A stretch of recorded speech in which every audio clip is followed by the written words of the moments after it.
It is time for another class, another installment of what I hope is your favorite podcast. Truly appointment listening every Wednesday. Historically High is back with a learning episode that Professor Chris is going to nail down for us.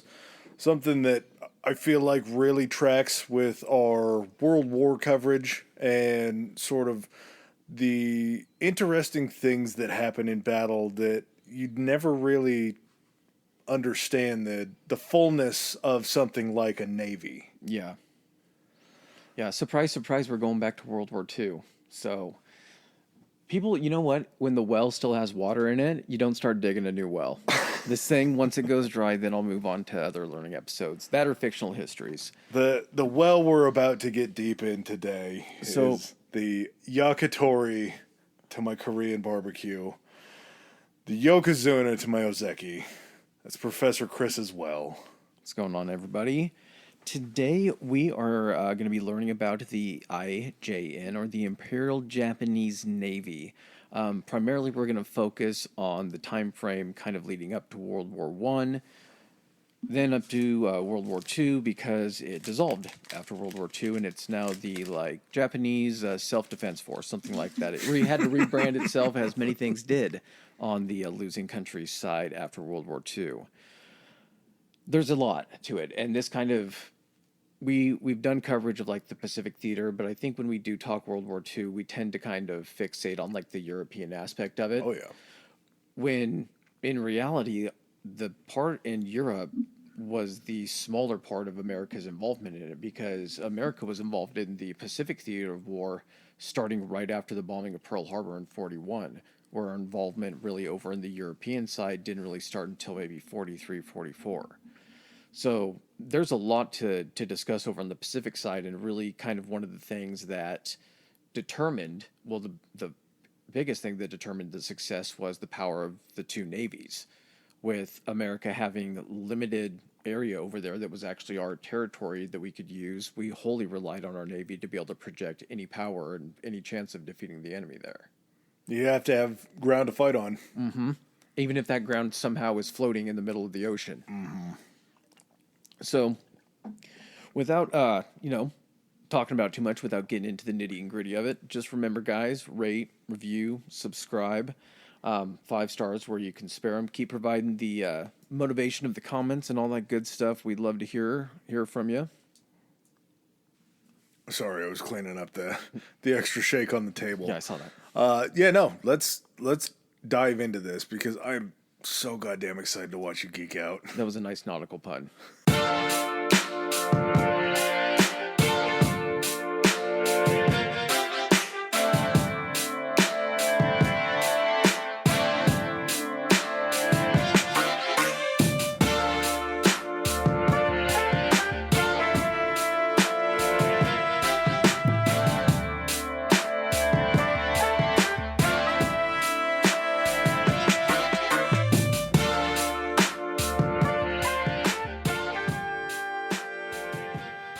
All right, so the Imperial Japanese Navy, countries, we're always just used to hearing the United States Navy. It's always been the United States Navy since the United States actually became united. We did have the Confederate Navy, and then we had the Union Navy and all that stuff.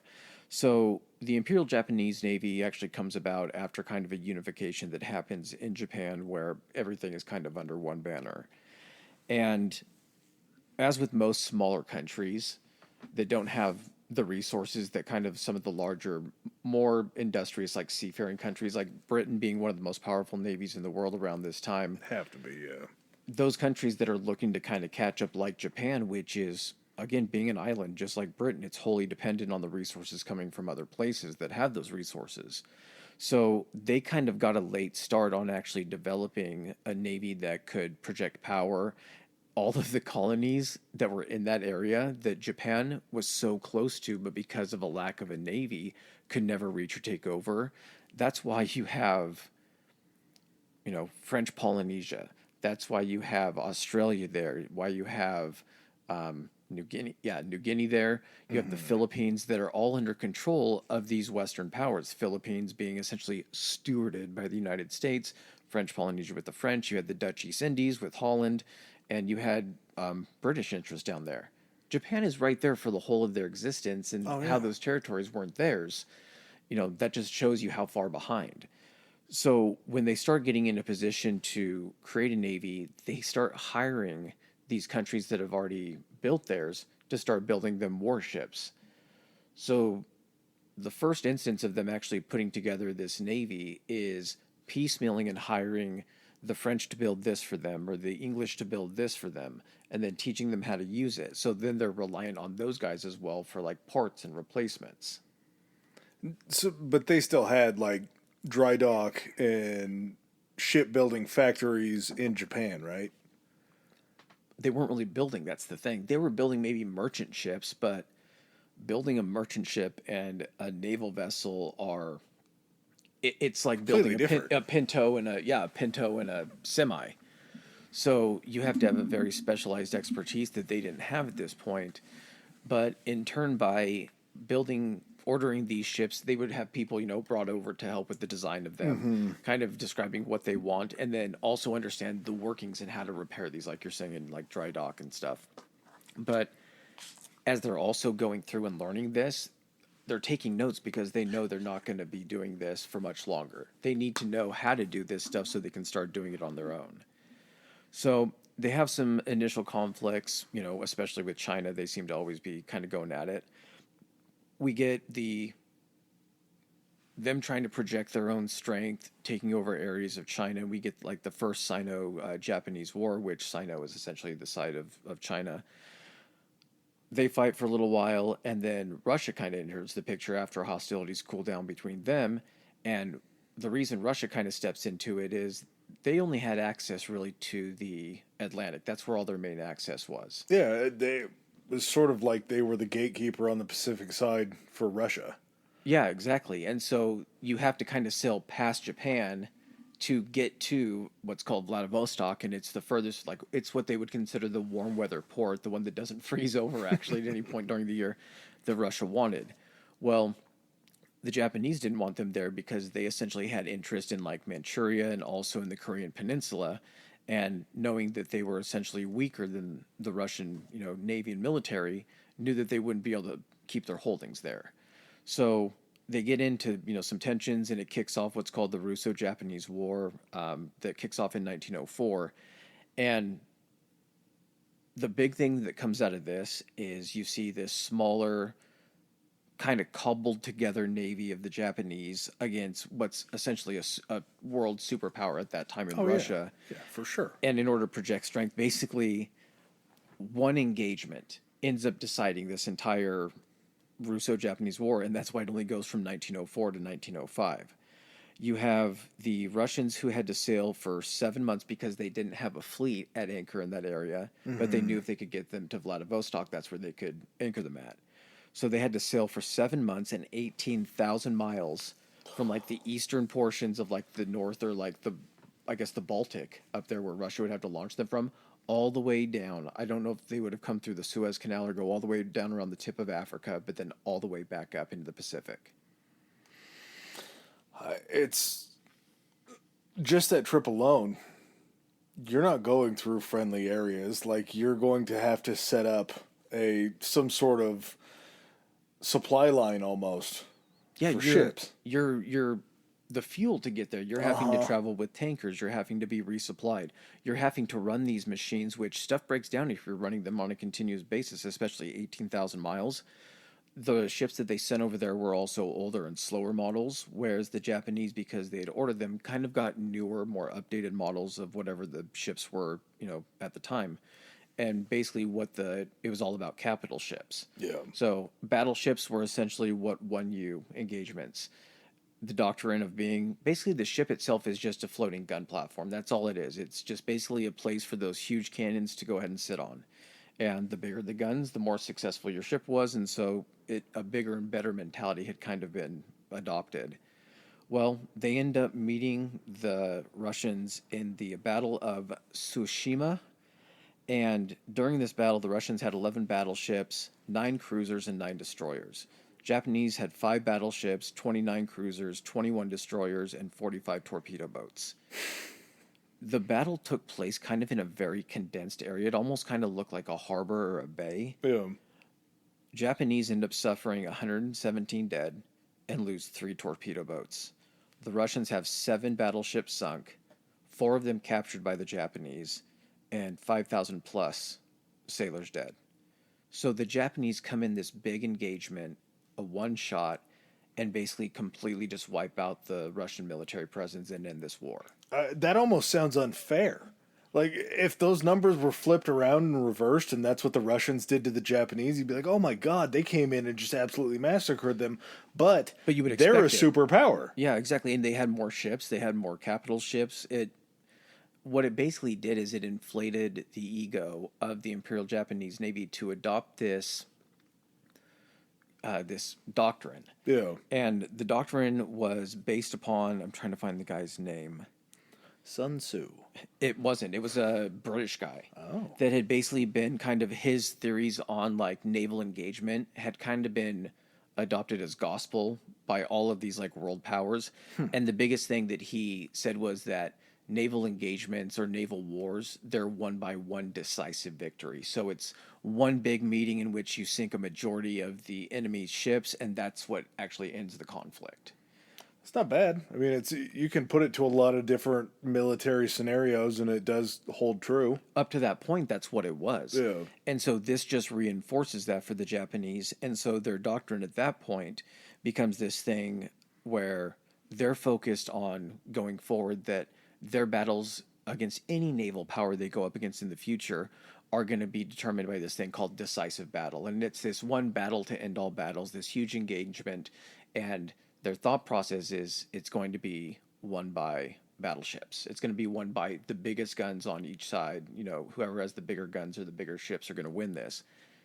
Because at this point, we're talking about 1904, 1905. Wright brothers are just doing their thing in Kitty Hawk. Aviation is just in its not even infancy stages. It's just been shot out. Yeah. And so this is still the belief that just, big guns and big ships are going to win the day. So after the Japanese end up doing this, they kind of are like, okay, we've now also got this shipbuilding thing down. We know it's going to work for us. And they get to work in creating their own navy. So they're not reliant essentially upon other countries in case they come into conflict. Well, I mean, if you're going to start flexing your muscles and do that to the Russians, you want to make sure that in case anybody else steps to you after that happens, that you're not purchasing from them. They're also looking as well at where they can get these additional resources. They're looking at China and they're like, okay, we've been there. We know we can go there.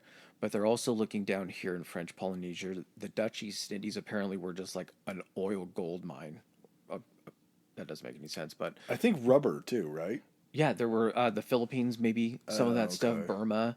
So they're looking at all these areas and they're like, okay, all these areas are currently colonized and owned by the countries in which we're getting our stuff from, but we have desires to actually conquer these areas. We can't be in a position where we're attacking them with our own ships and being reliant, be like, hey, I know we're at war with you guys, but we just lost a battleship. Anyway, you guys could send a new one over. It doesn't work that way. So they have to start kind of doing things themselves to become autonomous. Yeah, and those areas that they're looking at too, besides China, because China's already been settled, but when you're looking down into the Dutch East Indies, the only reason that place is the Dutch East Indies is because it's been taken over by the Dutch. Yeah. So if that's something that's already been up for grabs and taken once, the thought process to maybe take that from the Dutch, with the Dutch only occupying it so much and being back home, like, hey, if we get to it first, and we're going to be able to resupply and protect it better than you can because you're further away.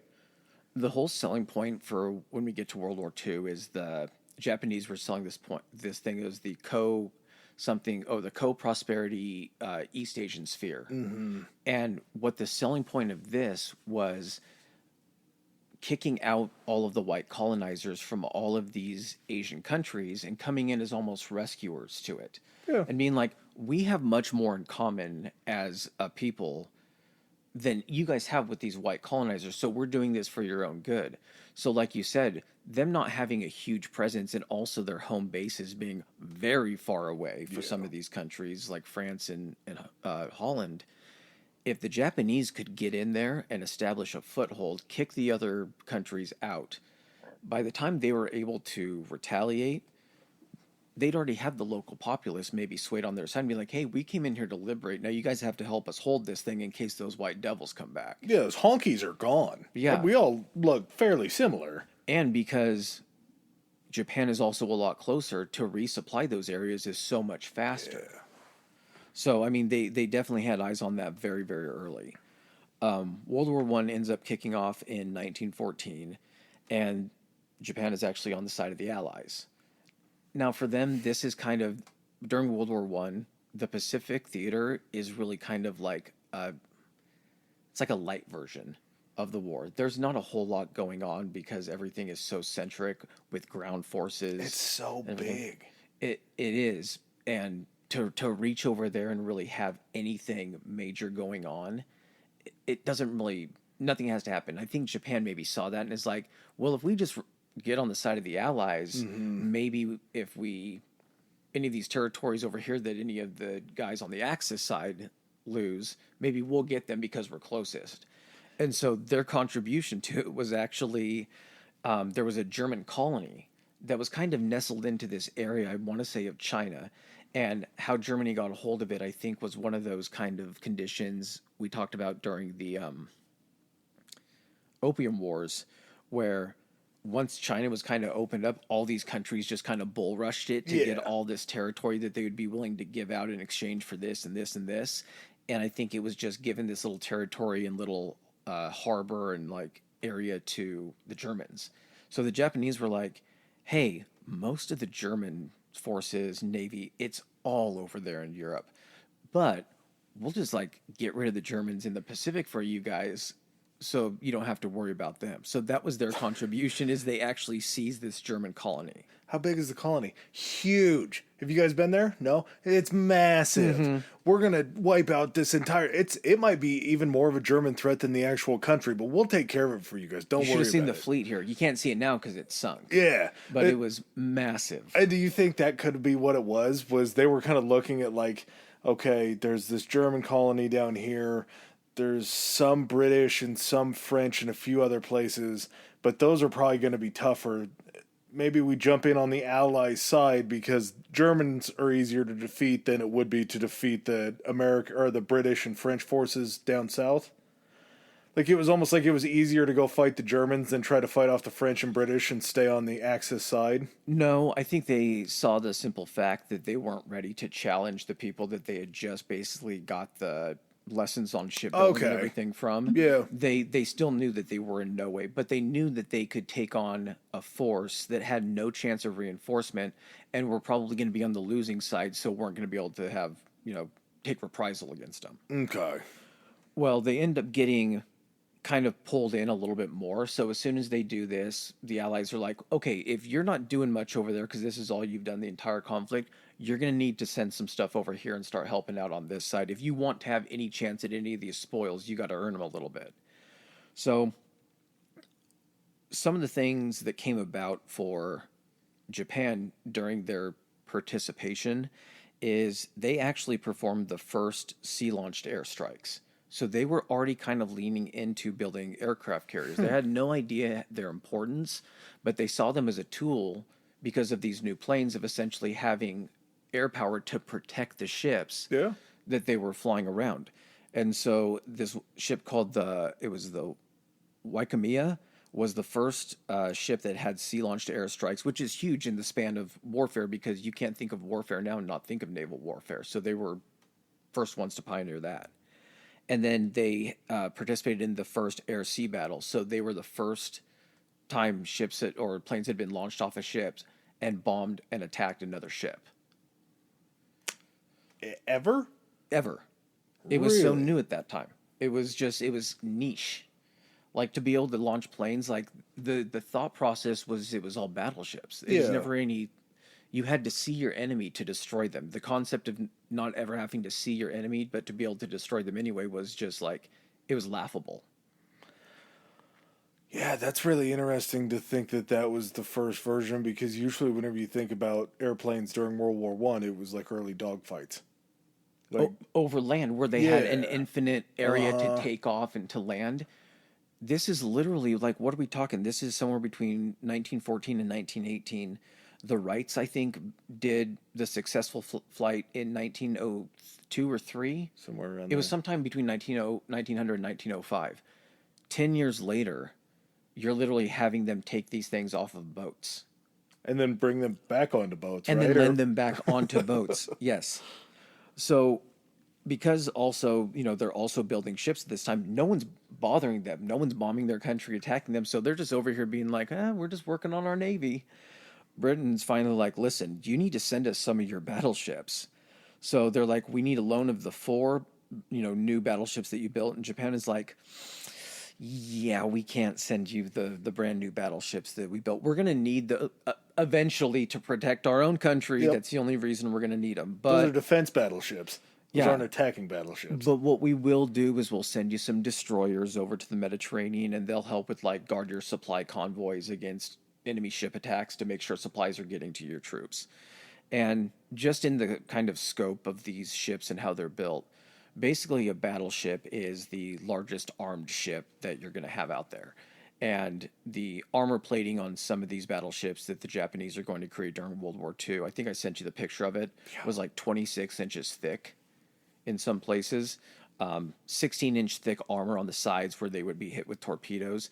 And just the concept of creating something that massive and heavy that can actually displace enough water to float and function, the science behind that, just, it's way ahead of me.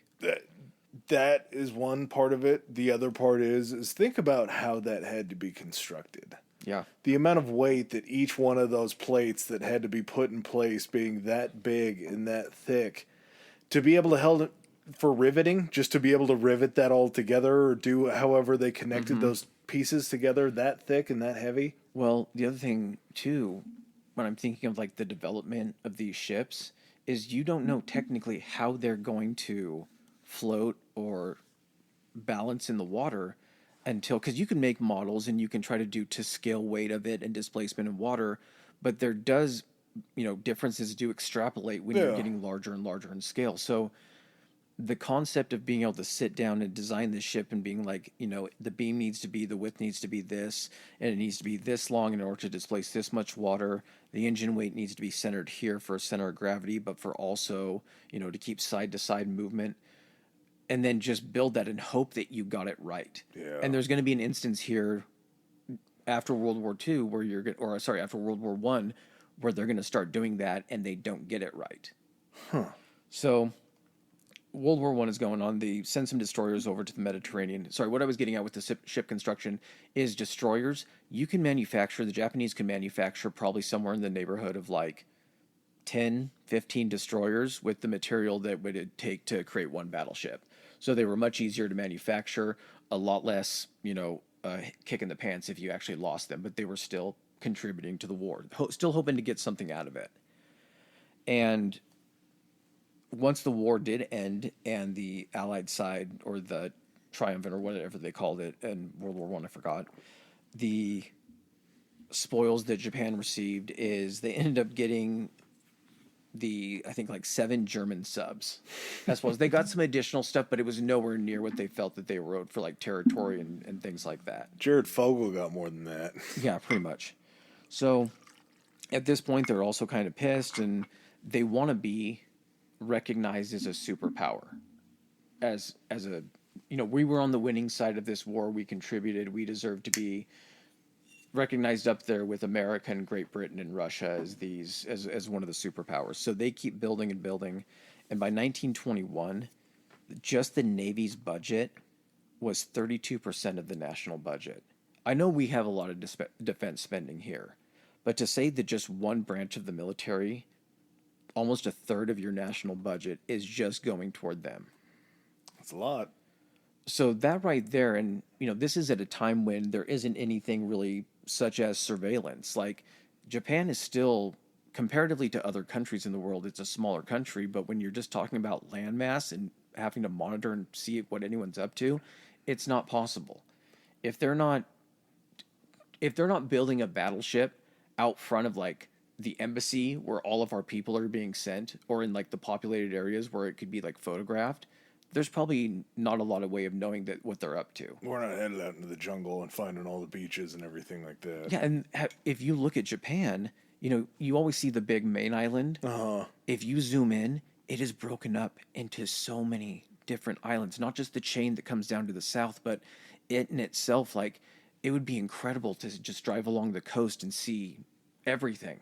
Well, correct me if I'm wrong, too. While they're in this building phase, they are still under the agreement made after World War One about, wasn't it that for every 5 battleships that the United States and Britain could build, Japan got to build like 1.5 or something like that? So yeah, what it broke down to, and this was part of the Washington Naval Treaty.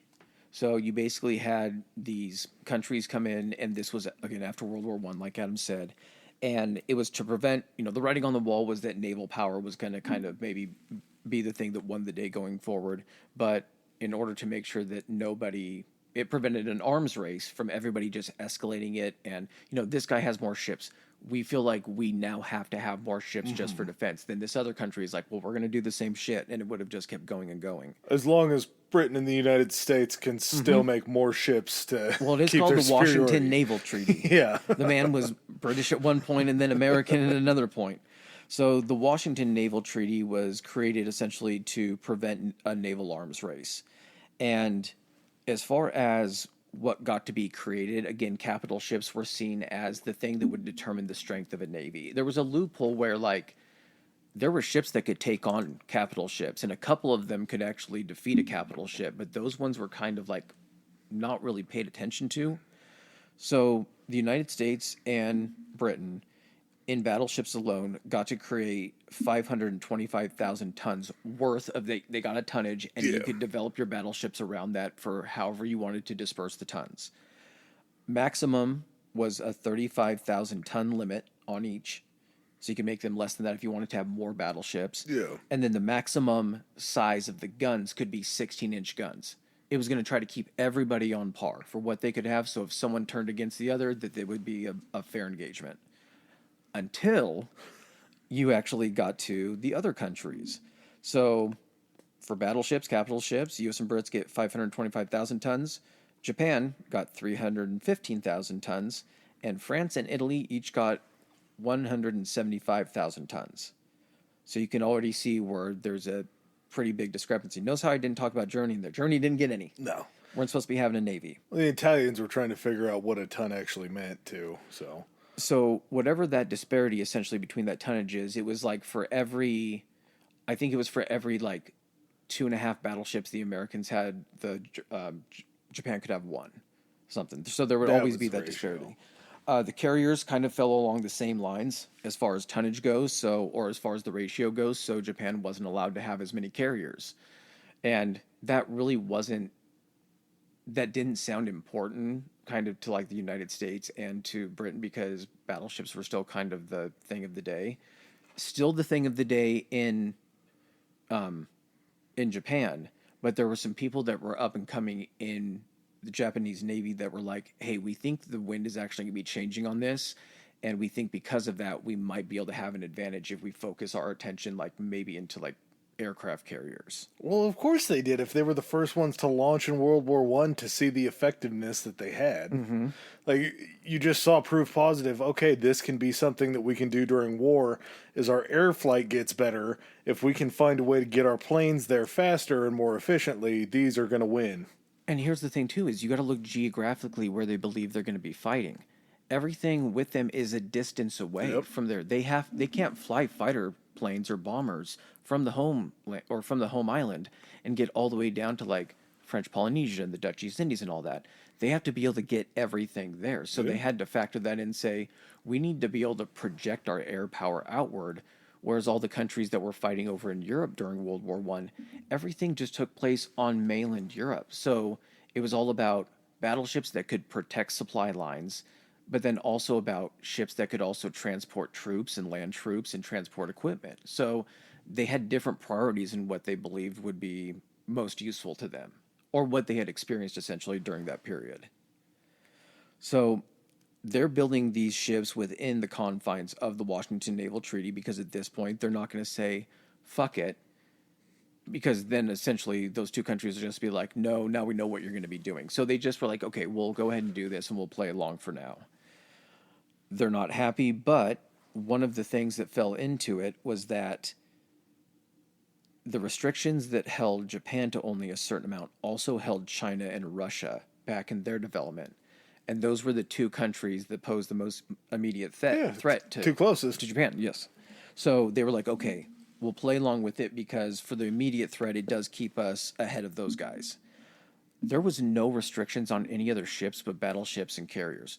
So you could just build to your fucking heart's delight, like heavy cruisers, which are like just a step down from battleships as far as like the weight wise. They can't carry as big of guns, but if you're hitting something with multiple ships, you can definitely destroy it. They didn't have a limit on like destroyers, which you would use essentially to screen like your battleships and carriers and things like that, provide anti-aircraft fire, hunt submarines, escort shipping convoys, all that kind of stuff. So Japan just kind of is like, well, if you guys are going to leave us this loophole, we're just going to kind of go hog wild and build a whole ton of these other ships. If we're committing 33% of our economy to this, we might as well build as much shit as we can. You can tell us we can only have a certain number of these, but you're telling us we can just make as many of these as we want? Okay, we're going to... Deal. Yeah. They were already under construction of an additional battleship, which would have put them over the threshold that the other countries like deemed that they should have had. It was called the Mutsu, and they were like, hey, here's the thing. This battleship, you know, the keel and like it's already been laid down. It's already been partially constructed. This thing was actually also partially funded by school children. What? Apparently donations, like they did some type of drive. Like, you know how, like, can you think of in wartime in a country like that? Like, they would be like, okay, that's how your family is donating. So you would take in just a little bit of change and it would help. And they'd be like, it's going toward the country's Navy, and it would make everyone feel good. But they were basically using this and saying, you wouldn't like have us stop building this ship for the kids, would you? And I guess the two countries or whoever was in charge was just like, okay, fuck it, just build the kiddie ship. You guys can keep doing that one. I don't mean to take you off course here. You really struck a memory. In grade school, did you guys used to have to bring in soup labels? Yeah, I think we did. What was that for? I don't know.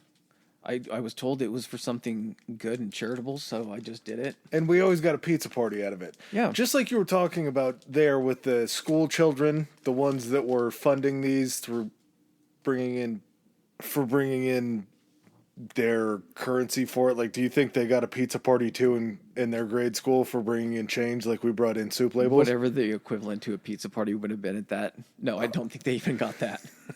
I think it was just part of that structure. Any country that is still in a position where they are worshiping a deity, like a god, king, emperor, and everything, you got to. It's got to be like give your money to the emperor, and that's without question, I guess. Called to serve. Yeah, kind of mentality. It got them another battleship out of it, though. So whatever they did worked. Built by change, built by children's change. Well, and as you know, America, of course, we're kind of the position that we're having a Navy to, you know, protect both of our coasts. We're not worried about getting into or having to participate in any type of war. And we're maybe not as adamant about development of like new tactics and everything. We're still advancing because, you know, we're an industrial powerhouse, especially after World War I. But Japan is really focusing on naval aviation. Like they're getting the process down. And it ends up coming to November like 1921. So we're still quite a ways back of even World War II. Yeah. This thing called the Sempill mission. It was Captain something Sempill of the RAF. He was a former RAF pilot. And him and like 27 other guys who were, you know, experts in naval aviation, pilots, engineers. I don't know if they had like retired and turned into the private sector, but they were sent over for 21 days to do all of this design and testing to get Japanese naval aviation up to what the British naval aviation was going to be and kind of like adopt some of their tactics. Because they had seen some things, they had been paying attention to like what the German, because in World War I, other countries actually started developing it. They just didn't use it as like a priority. Yeah. So you had the United States that did some things, naval aviation, as far as aircraft carriers, Britain, France, the Germans did. Of course, the Germans aren't going to be sending people over to help at this point. No, they got enough problems on their own. So Japan was like, we like what Britain's doing best, so we're going to have these guys come over. And is there some sort of a duty that those guys have, even though they're in the private sector going over to Japan to do that, to come back and report their findings to the Crown? Or is that just me thinking? no, I think that there's definitely some merit to that, especially like ex-military guys, especially if they're sending over 27 people to do this. You got to imagine there's somebody in that fold that someone has pulled aside and been like, hey there, old chap, would you just let us know what's going on with the Japanese? We have Australia down there that we have to be concerned about. So Okay. they were there for, I think I might have said 27 days. They were there for 18 months. So helping the Japanese develop their, naval aviation, ships, all that kind of stuff. And Japan actually came out with called the Hosho. It was the first purpose-built aircraft carrier. So most aircraft carriers at the time, they would start building like a battleship, and then they would get through building the hull and all the size, and they'd be like, we don't need another battleship. We're still good on battleships. Convert this one to an aircraft carrier. So then they would just put the struts and the flight deck and everything. So it was kind of a hodgepodge, so it didn't perform exactly maybe how you would want an aircraft carrier to perform as far as maneuverability, stability, things like that. Everything below the waterline was pretty generic for something else, and then everything above the waterline was purpose-built. Yeah, pretty much, exactly. So your weight distribution wasn't exactly where you maybe wanted it to be. So Japan was like, we're going to start building these things with the exact purpose of using them as aircraft carriers. At this point, they kind of got into a position where they were like, so that naval treaty, I think we're kind of outgrowing that naval treaty at this point. And let's be honest, how are they really going to find out if we're building anything bigger until we want them to be able to find out? Yeah. So they start building bigger ships, bigger guns. The United States and possibly Great Britain, I'm not sure, I'd have to look into this a little bit more, had certain restrictions on shipbuilding that weren't put on us by altruism, or like we can only build ships this big because anything less would be ridiculous. It's that we had to be able to get ships through the Panama Canal. If we were going to respond to anything in the Pacific, a lot of our shipbuilding was over on the west coast, on the east coast. So those ships had to be able to find their way over to the Pacific to respond rapidly, and going all the way down around the tip of South America was not an option. You also had to be able to get back from the Pacific over to the Atlantic quickly. So the ships themselves, they could only be so large that they could still fit through the Panama Canal, where the Japanese are like, yeah, we're never going to need to be able to go through the Panama Canal, so we're just going to build these things as big as we want. So they were able to build a couple battleships that actually had 18-inch cannons on these things. Largest battleships that have ever been built in the world. And there were two of them. They were the Yamato class. One of them was the Yamato, and the other one was the Musashi. How wide were like British ships? Do you know? Aircraft carriers, the flight decks on them, I want to say, were like... Because just like you were talking about with the Americans having to get through our canal, this says that the Suez Canal is 205 meters wide on average, or about 675 feet. It's much wider than the Okay, Panama so Canal. Yeah. the British ships were never going to get close to 675 feet wide. No, and I think if their whole position too with British ships was, hey, if we're going to send anyone over there to help you guys in the Pacific, we're going to actually just send them down the other way, even if they had to go around the Cape. Okay. Because then they could just send them to Australia and have safe port to refuel and resupply. Okay. And That then makes sense. use that as a position. Okay. So the USS Missouri was 108 feet at its widest point, which was just, I think, a foot on each side clearance at the Panama Canal. So the thing about the aircraft carriers, though, is because the flight decks sat up higher above stuff, the flight decks, I think, could be a little wider just as long as the hull could get through and it didn't flare out so much. It would cast a shadow on the ground below it. You would just look up and be like, fuck.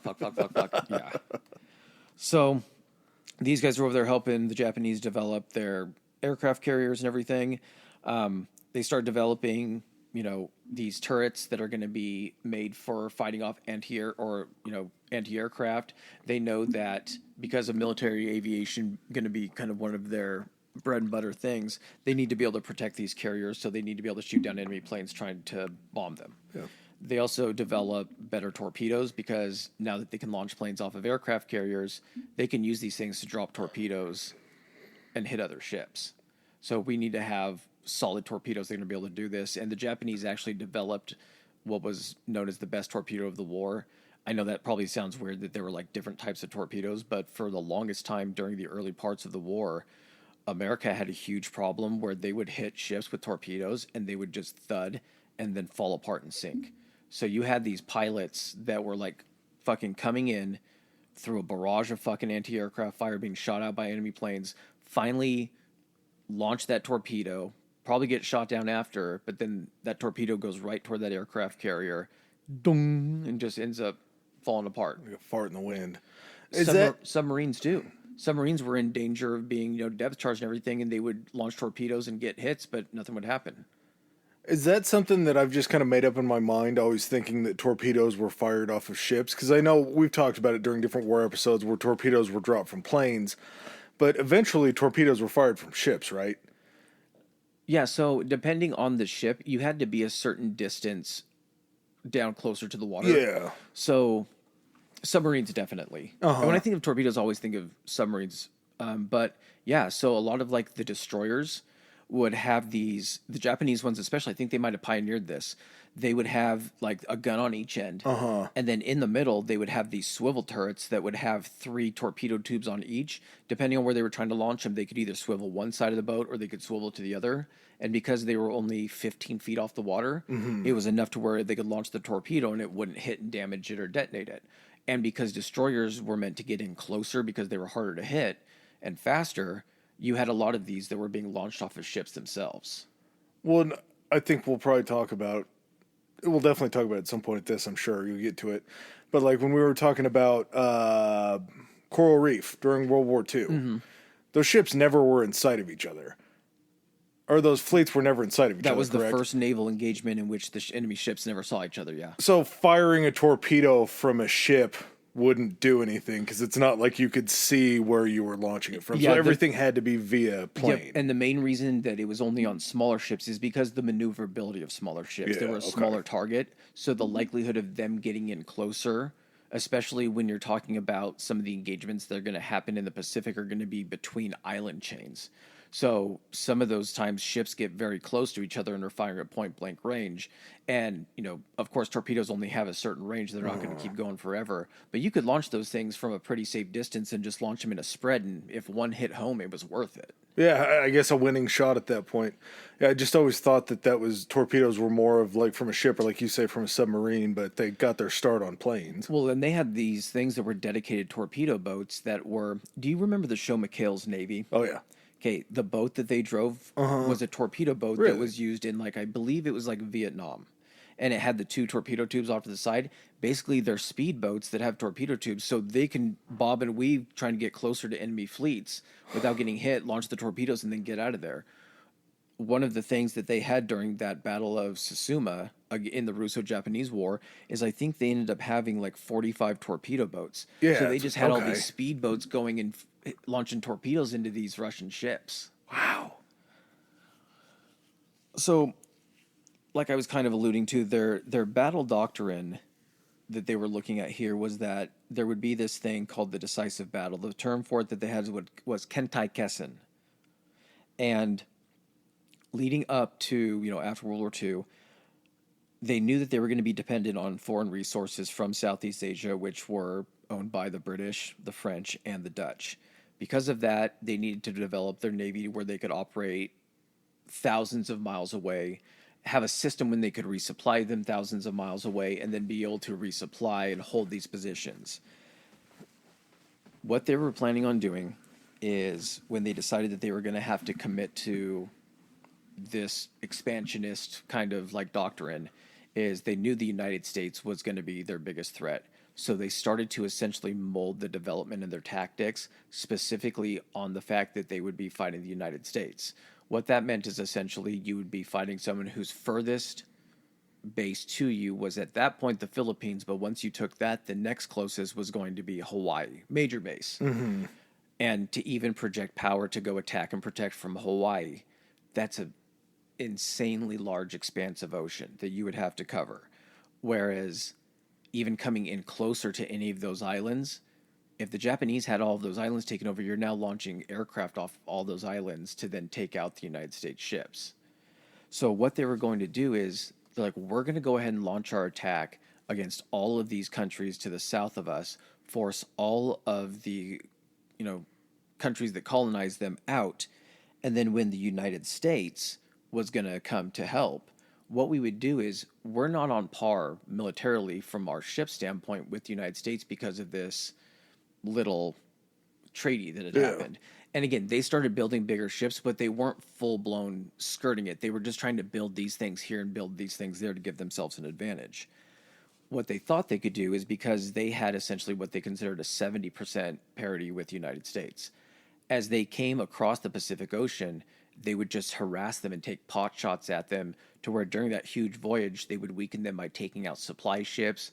They would hit them with submarines. So by the time that they got into the Japanese home waters to either kick them out or try to defend these other countries, they were on par with the United States Navy. And in their home waters, they had that set as like a certainty that they would be able to defeat them. Yeah, all you need to do is knock out 30% of their superiority, and you guys are on even footing.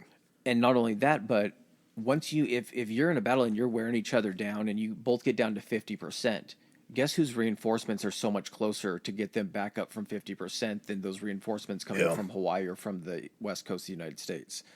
So this was essentially kind of the idea of how they were going to defeat the United States in World War II. And the name I was looking for earlier was Alfred T. Mahan. He was basically the author of this doctrines that surface fleets like battleships and things like that are the ones that determine the outcome of wars. So, go to my next page here. Japan knew that if they had to have a protracted war with the United States, that they were going to lose. It's the whole thing with that quote, like, we've awoken a sleeping giant. That's kind of what it alluded to, was that they were industrially inferior to the United States, but how they were going to counter that was going to be technologically superior. So they were going to have less, but it was going to be better quality. Their crews were going to be trained better. They were going to be able to, one of their battleships should be able to take out 2 American battleships. That's how they were going to end up, evening the odds. They're going to have fewer ships, but they're going to be faster, more powerful. Faster engine means they could get in and out of danger a lot quicker. Better training. They were going to have speedy, aggressive tactics. And it finally came to a crux within the Japanese Navy where they kind of came to a head and they had to make a decision. And you had the old guard, and then you had kind of the new guys that thought there was going to be a shift away from these battleships.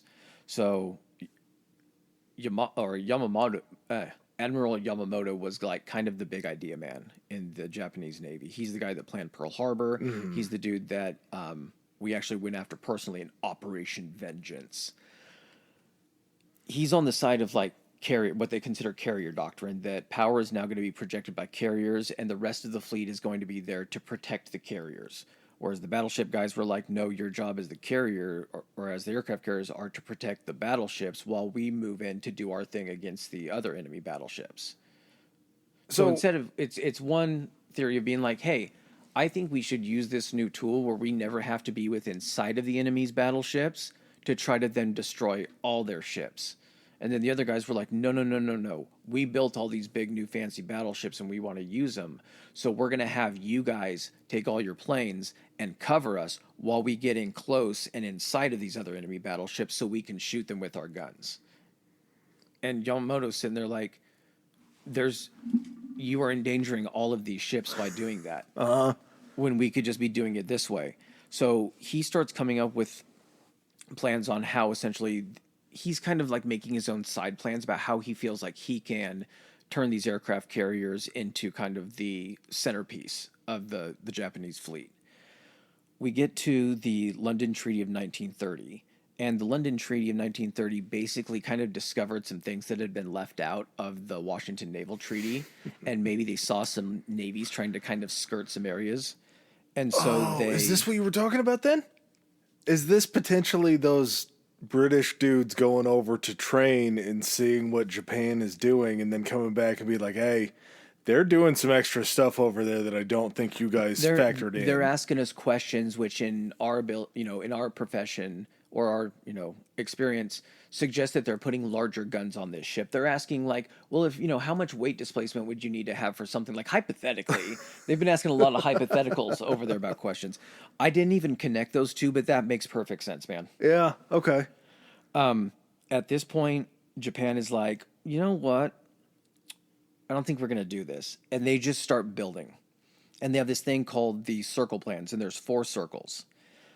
The first circle was going to be, we're going to build 39 cruisers to be built within like the next 3 years.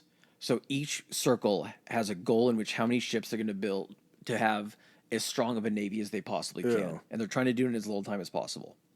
So during this first phase, they start having problems because that whole quality over quantity thing they're talking about, they're trying to pack so much shit onto these individual ships that they're putting too many guns and too large of guns to where the things are unstable. They're sitting too low in the water. They're not structurally sound. When they're firing the guns are so big for the ships that they're popping and cracking rivets. The recoil and everything. And shifting. And so the seaworthiness of these things has some issues. So during this first year that they're doing this, they basically have to develop ships the first year. Then as soon as they find out they're all fucked up, they have to turn around. And for the next 2 years of this period, they're trying to go ahead and fix the issues. What is it like over there? Obviously, we don't have the same kind of technology back then. But do you think China or Russia were like catching wind of them testing these things out? Or you think there was just such a vast expanse that they could get away with testing them without anybody else knowing? Yeah, because you do have to do open sea trials for these ships. But at the same time, in order, if you're not in the South China Sea, or you're not in that area between Asia and Japan, and you're just testing straight out, unless those ships are, those navies are coming back over to try to monitor you, they don't know what you're doing, especially if you're building a lot of stuff in these little hidden areas or little archipelagos that you have all around your island. And of course, the United States, we have like envoys and ambassadors, and we have like naval representatives over there because we're friendly at this point. Mm-hmm. But they're not going to be allowed anywhere near where any of these ship manufacturing facilities making these additional ships that maybe aren't supposed to be being built. Well, and like you said, there's no way to check that many islands. And the United States, aside from having those officers, their liaisons, we don't have a military presence where we're flying spy flights over them and everything. Yeah. Again, aviation is still one of those things where it's still being developed into any type of long-range planes. That's true. So phase 2 ends up being in 1934. They're making 48 new warships, which is insane to me how quickly they're just like building this in the raw materials of steel, and just like if they're scared of our industrial capacity, what are they doing? They're devoting so many resources to it too that suppliers outside, because again, this being Japan and not having all the natural resources, they're buying up vast amounts of any of these raw materials from other countries. Yeah. That it almost makes you wonder if it was just like, this is great business over being like, hey, they're buying an unusual amount of stuff. They're getting a ton of their oil and iron from the United States. That's one of our biggest consumers, and we're also selling it to China as well, but that's one of the biggest countries that we're supplying this stuff to. And it was just no questions asked. I guess you don't ask questions if the cash or if the money keeps coming in. Yeah. If you're saying that it's going to other things, because they're using this for other things as far as your infrastructure for building and things, you could say you're using it for merchant shipping and just be building these ships that, they think are going to be merchant vessels. So 1934, 48 new warships are being built, including 2 carriers, the Soryu and the Hiryu, and they start building up and training their naval air groups as well. So they're doing all of this pre-training and already starting back as far as 1934. This is prior to Hitler, prior to us having our attention drawn somewhere else, isn't it? Yeah, but at the same time, I don't know why our attention would be with them if we're on friendly relations or trade is wide open. There's no reason for us to suspect. Reading about it, you're like, they're up to something. Back then, we didn't know what they were doing. They were cooperating with anything that we wanted them to, and they were an ally. We look at it knowing what World War II was. Exactly. As soon as we're out of earshot, they're like, "Oh, we're gonna fucking get you." So, in December of 34, Japan basically renounces the naval treaties. So privately, they were like, "Fuck these things. We're going hog nuts."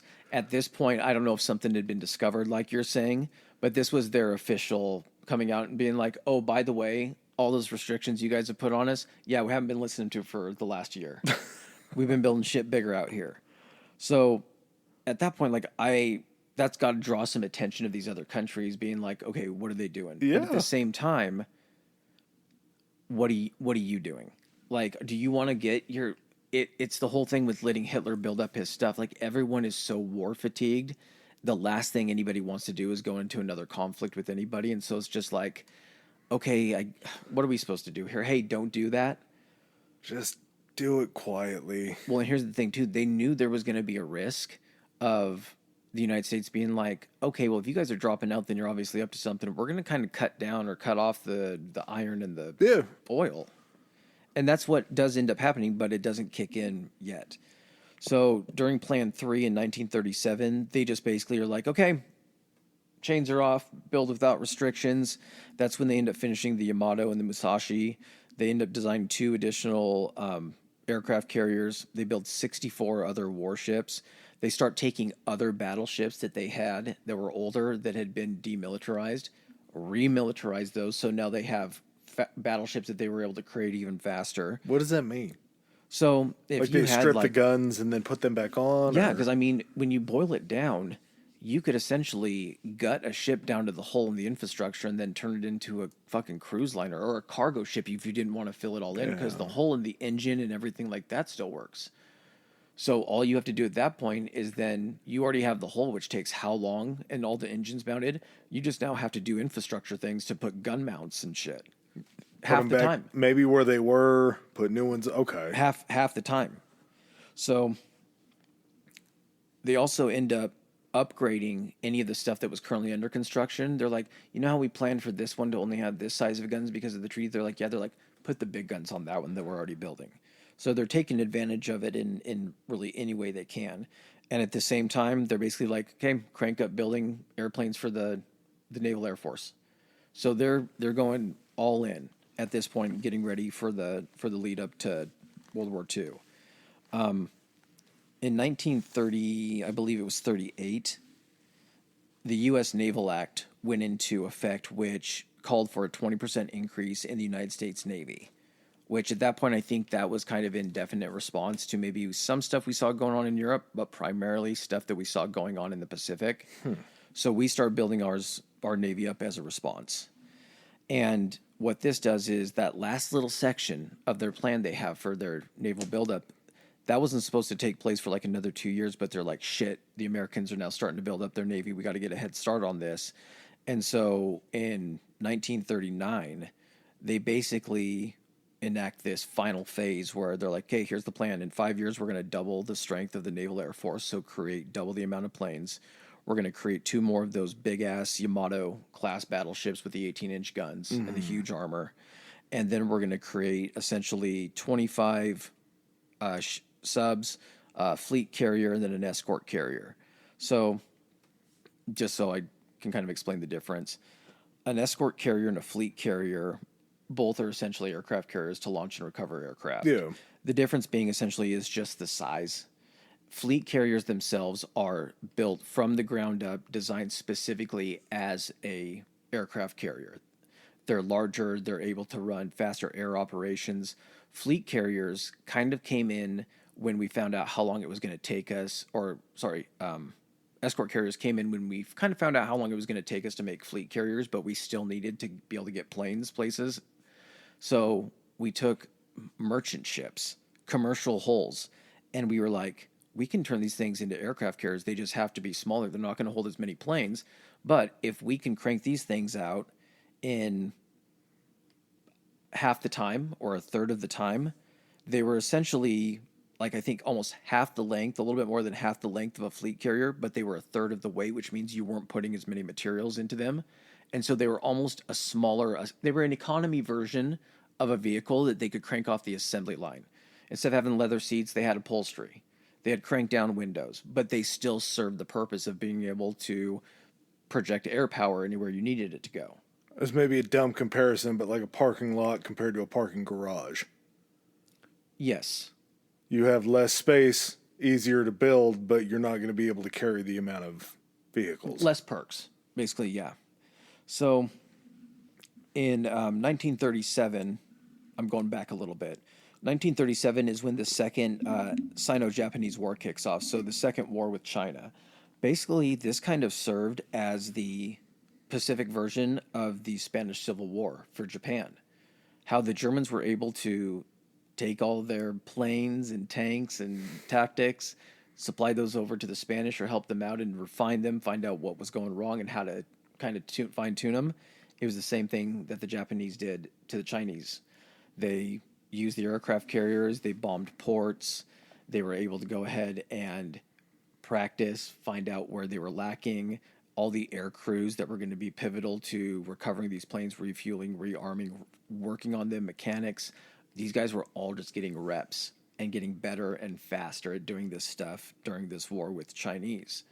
Chinese also didn't have a huge navy at the time, so they didn't really develop tactics for how to defend against other navies and other aircraft carriers because it wasn't something that they had run into. Just like back in the Russo-Japanese War, they're doing nothing but winning. They haven't really been hit on the jaw yet, so they don't know how to take a punch. They just assume everything they're doing is exactly what you have to do. Well, if you are China and you don't have a strong frontal navy, that's just more people traveling into your territory. Mm-hmm. So if you can knock down 2 planes with the navy and only 8 planes are going over, 8 planes are going to do less damage than the 10 planes. Yeah. And I mean, they did lose planes, anti-aircraft fire and everything like that, but a stronger navy would have knocked them out before they got there. And because of that, they're able to get a foothold in China, and then the army comes in. And then the army just starts pushing in, and they take all of that territory and start pumping resources back over to Japan.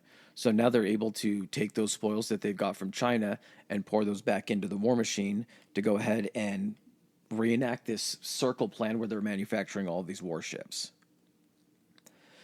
Some of their shortfalls that, like I was saying, because they never had to experience being attacked by these things, is they didn't have very good anti-submarine tactics because they never were put in a position where they had to have them. Yeah. So the Chinese didn't really have any submarines. So, with submarine tactics, you basically have to have destroyers, you have to have sonar, you have to have people that are able to detect these submarines, processes in which to chase them down, to use the depth charges to try to sink the submarines. And this wasn't something that was really a big deal or something that was paid a lot of attention to. And it's going to come back to bite them in the ass. One of the other things, too, is because they had all of these supply lines that were going to be going into all these different areas.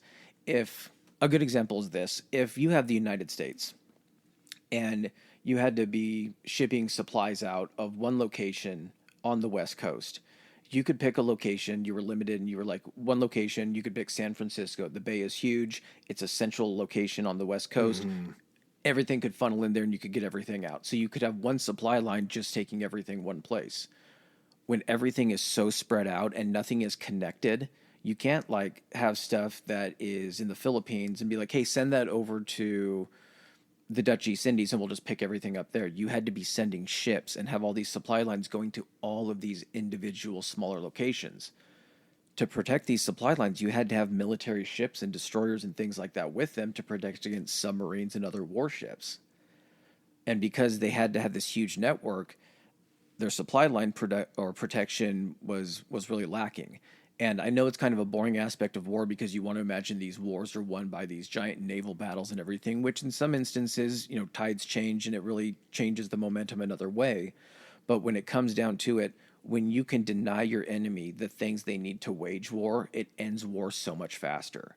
And if you could cut off Japan from all of the exports of the raw materials to build the war, the equipment for war, fuel, food, all of that, then you just have to sit back and do nothing. You don't have to lose any men. You just have to wait for them to starve and finally surrender. It happens all the time. I mean, we literally just did an episode on Stalingrad. if the Germans had figured out a better supply line, there's a better chance they would have held out okay in Russia over the wintertime. Exactly. They didn't do it. If you can cut that supply line, you cut the lifeblood to whatever the front is. Yep. All right, before we go any further, let's take a bathroom break. Go. Well, hey there, all you sexy historians. How you guys doing? It is time for Socials. Where can they find us on Instagram? If they want to follow us, they can find us at Historically High Pod on Instagram. That goes the same for Threads as well. You can also find us on Twitter. Ooh, tell them about Twitter. Historically High. That's Historically HI on Twitter. And if you want to email any of your comments or suggestions, where can they find us at, Adam? At Historically High Podcast at gmail.com. Gmail. All right, and back to the show. All right, we've come to it at last. The build-up, the edging is over. So we finally get the pop-off to America's engagement in World War II. Come to December 7th, 1941, Pearl Harbor. The Kido Butai is the group of 4 aircraft carriers and accompanying ships, battleships, cruisers, all that kind of stuff that end up setting sail for Hawaii, and on that fateful morning end up pretty much just decimating the American Pacific Fleet. They Crown jewel of the Japanese Navy, would you say? The crown jewel of the Japanese Navy? Were they the best of the best? Yeah, as far as like the air crews and everything like that, yes, I definitely think so. Now, it wasn't all of them, though, because accompanying the attack on Pearl Harbor, the intention was this. They knew the plan at the same time that Pearl Harbor was being done.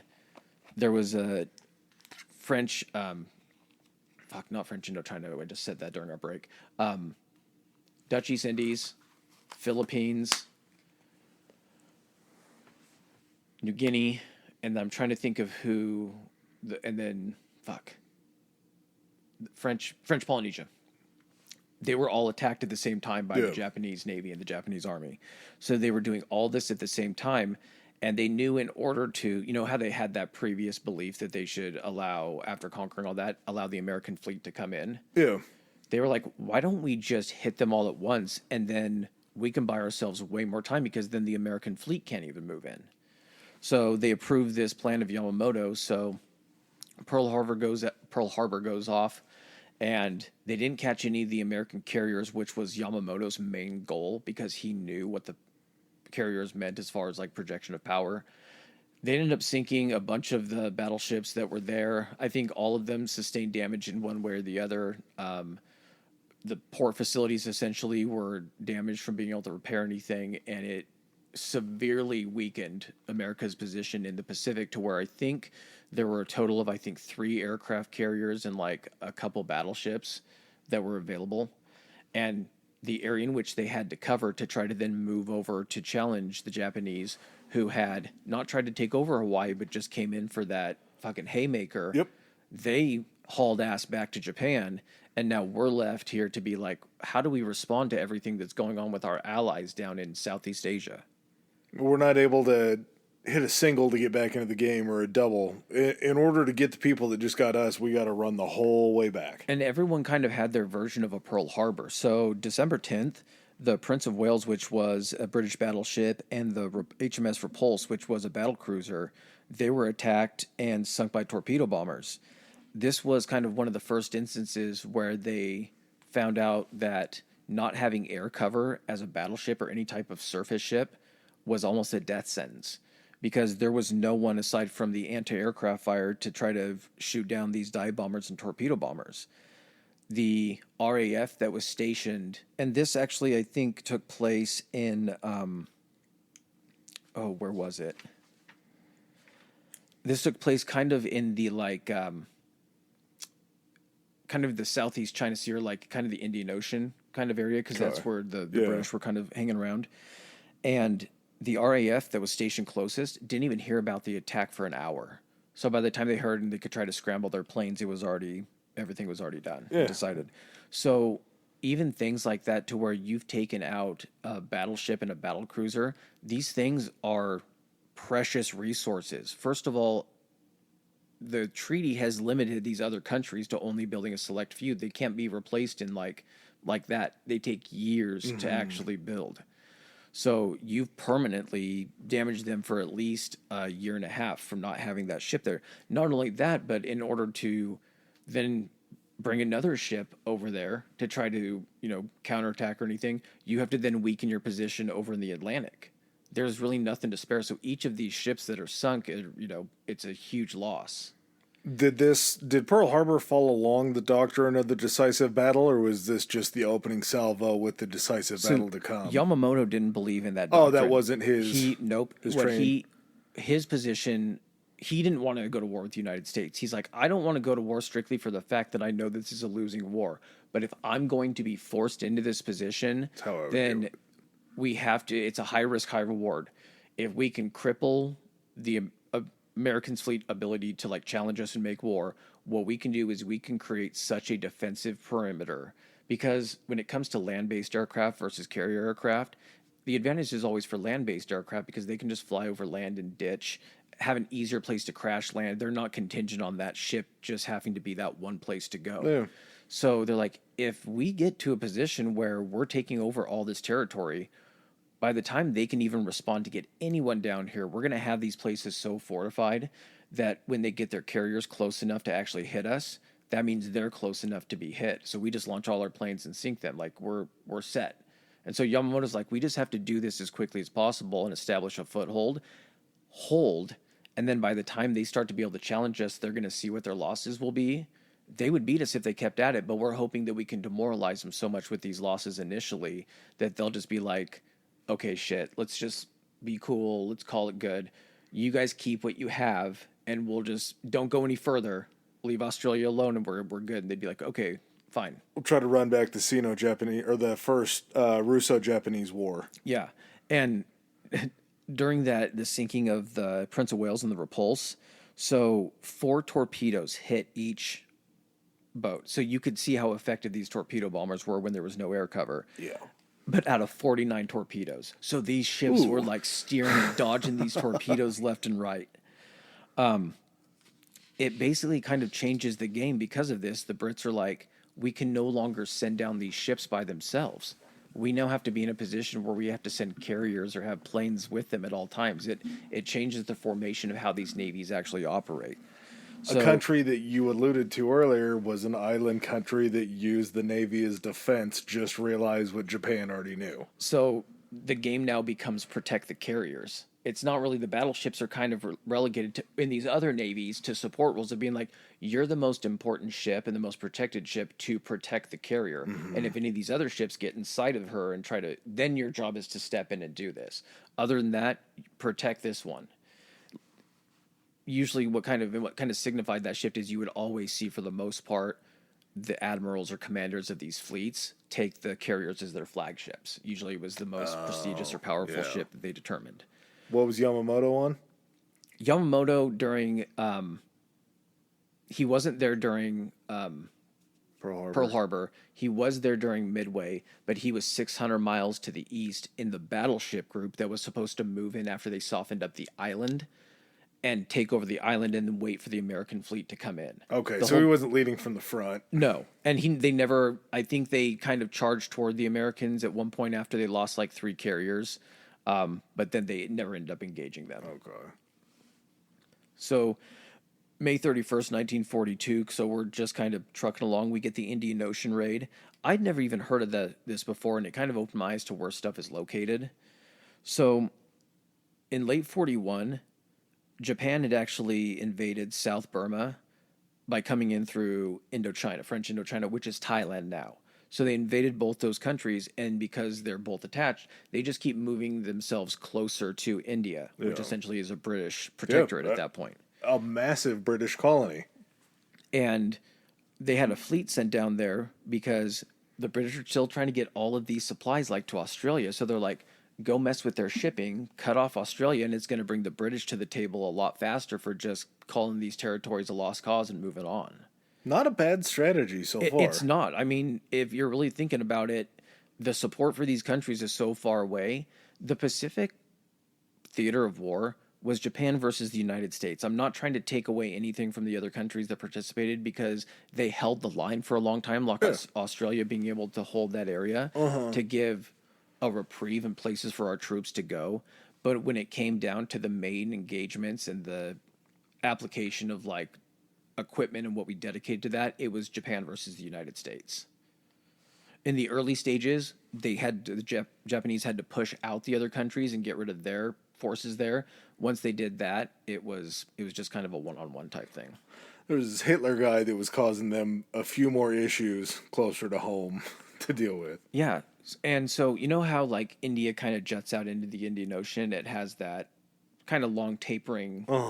So off the east coast of that is a place called Ceylon.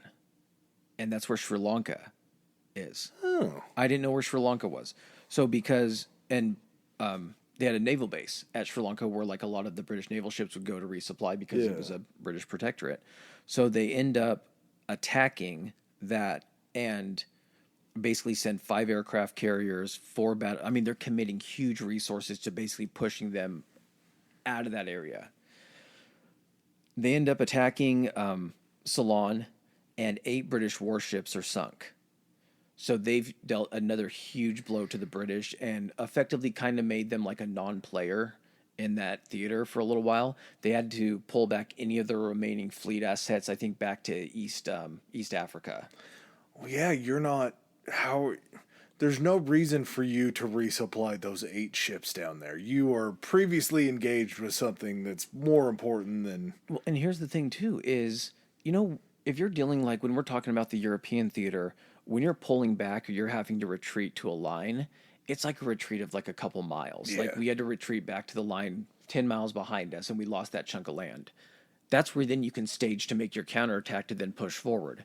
When you're dealing with just the ocean, you're falling back to the next nearest landmass that's friendly to you that you have, you know, some type of facilities at. And sometimes that can be thousands of miles away, where then your response to anything else is fucking nil. So after they effectively kind of push Britain out of there, April and May is when the Japanese Navy is attacking and taking Rabaul. I just found out where India was. Okay. I did not realize what you were talking about, just how close India was to everybody. I guess I just had no idea. But the fact that they touched China, you have Bhutan, Nepal, Burma, but then on the other side, thinking that it's a world away, Pakistan, Afghanistan, and Iran. You sometimes forget the Middle East because its Middle East is further and the India is maybe closer to that area. Yeah, I always thought India was on the other side of like Iran or anything like that. Which also makes it sound completely ridiculous that it was a British colony. It was so far away from them. Like, what are you doing? Yeah. Okay. Sorry. Continue. The Sri Lanka thing got me onto it, and I had to look and see. Oh no, you're good. So Japan has taken these areas, taking ports that were previously like Rabaul, I think, was a British stronghold for a military port. They end up taking that, and they're digging themselves in. So we're trying to basically throw a punch that we can try to keep Japan from getting it complete, like getting their claws in completely. So we have to keep trying to kind of punch holes or kind of threaten them here and there. And stuff is moving fast too, because again, this attack on this British fleet takes place on April 5th. A month later, on May 4th through the 8th, is the Battle of the Coral Sea. So that's how many different facets of the Japanese Navy are out there doing all these different operations and battles at the same time. There's just fingers everywhere down there. And so this one is the United States v. Japan, and the Battle of the Coral Sea was meant to interrupt a plan that the Japanese had for the isolation of Australia. So they were going to come down and take over New Guinea and all the areas to the north of Australia, all of those islands, and then basically just be able to project power out to the sides and keep anyone from reaching Australia. At that point, I think it would have been brought to the table to Japan being like, hey, we can either invade Australia or Britain can just be like, you're no longer participating. You're not at war with us. You're not participating in this anymore. And maybe you talk to America and say, America, you're going to lose Australia here too as one of your allies. And, you know, you don't want to lose that. So maybe tell them to back off and let us just keep what we have. So this was the first time that the Allies actually kind of like turned back the Japanese. Now, it wasn't like it was a victory or anything, because the victory technically probably went to Japan in the sense of like what was actually lost. So the United States ends up losing the Lexington fleet carrier, a destroyer, and then another fleet carrier is damaged. That means 50% of the carrier strength in the Pacific was either sunk or damaged. So the Lexington represented 25% of the carrier strength, and you had another fleet carrier that was damaged. You now had 2 aircraft carriers in the entire Pacific to fight against the Japanese. That had how many? And they had, well, during this battle, they lost 1 light carrier, 1 destroyer, and 1 fleet carrier that was damaged. So they didn't lose any carriers during that. They just damaged and had to go back to port for repairs. What this did do, however, is because they were banking on some of the resources during that invasion or during that battle to then be used like the next month for a little operation called Midway that Yamamoto had. And because of that, they were shorted, I think, 1 aircraft carrier and their air group for that operation, which that could have very easily, with how things went during Midway and how lucky everything had to kind of fall into place, that could have completely changed the outcome to have another 60 planes for the Japanese up in the air. Definitely. It's not little.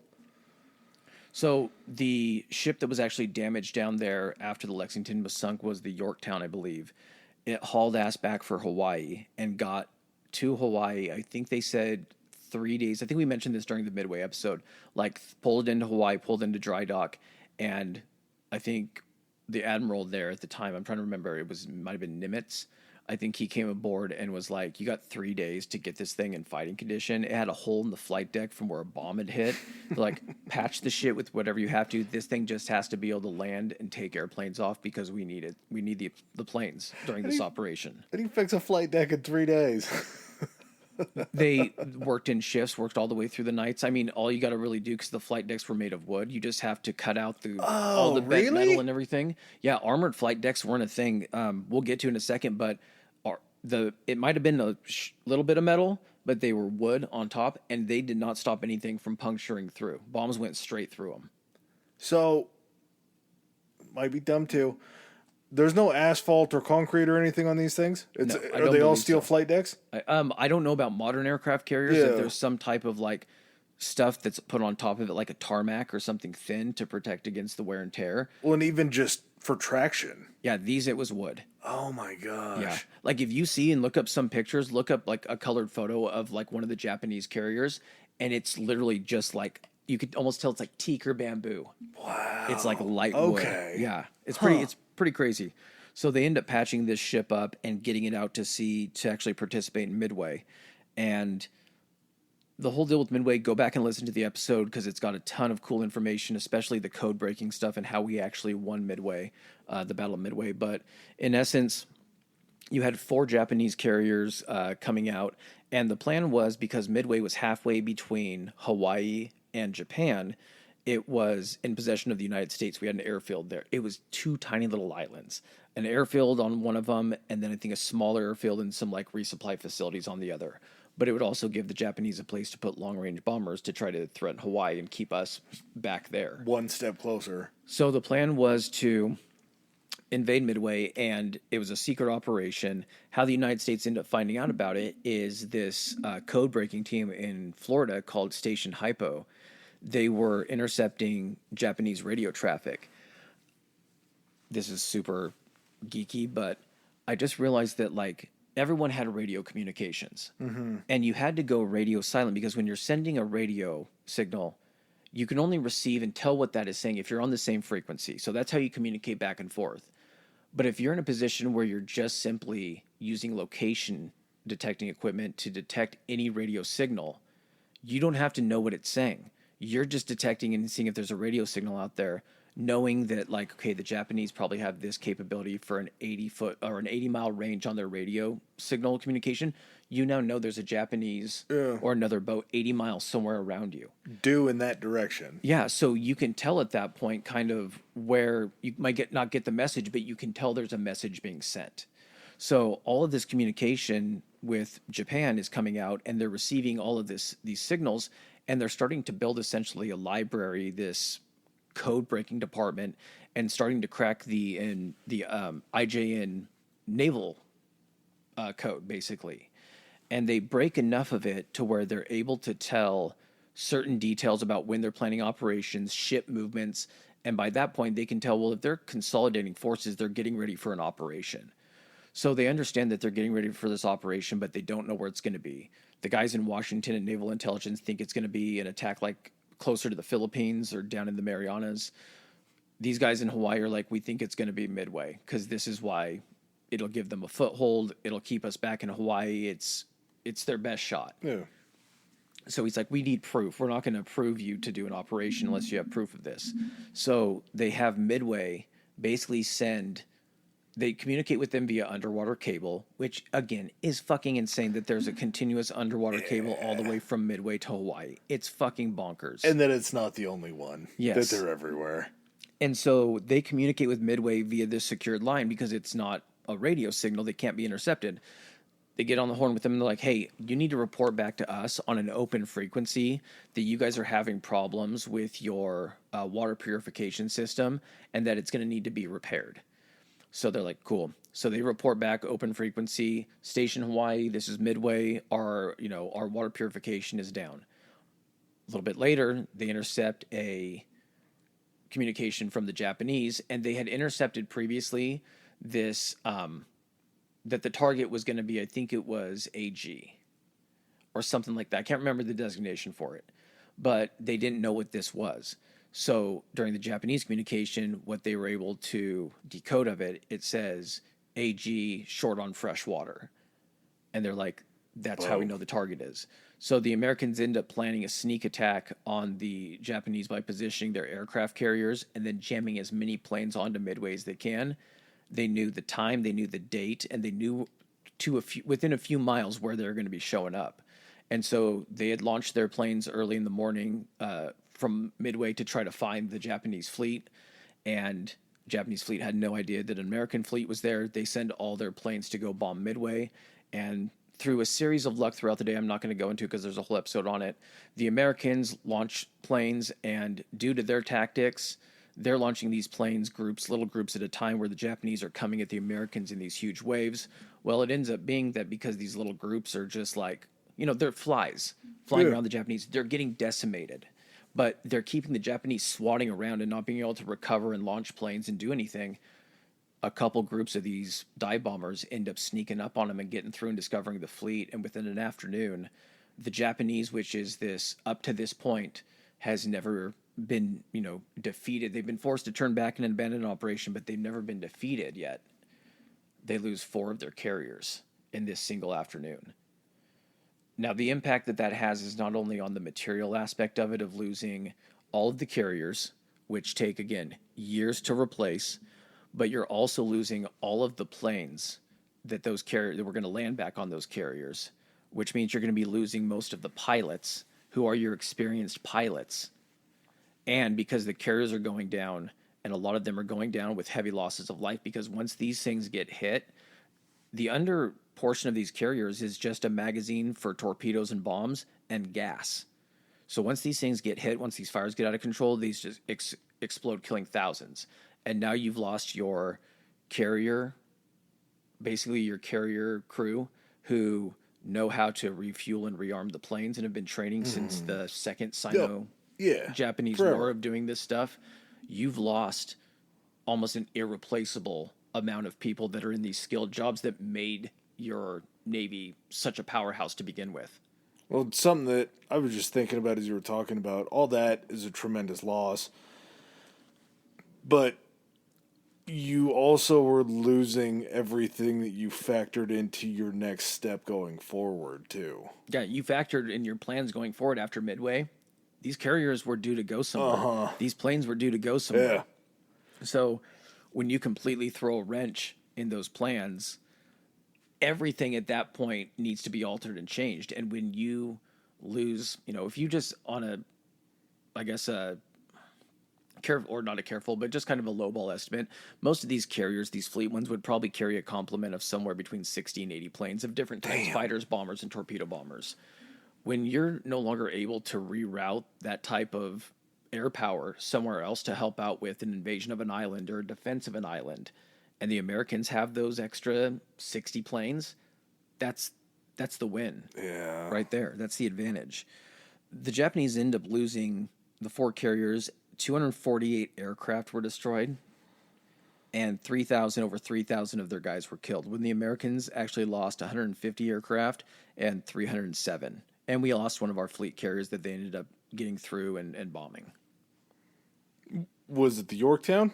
Was it the one that was already crippled? It was the Yorktown, and then she got hit. She got fixed so quick back to an operational. They got the fires under control. They got her passion. They got her operating so quickly that by the time the next group of Japanese fighters came or bombers came overhead, they thought she was an intact carrier and they thought she wasn't the damaged one, so they hit her again.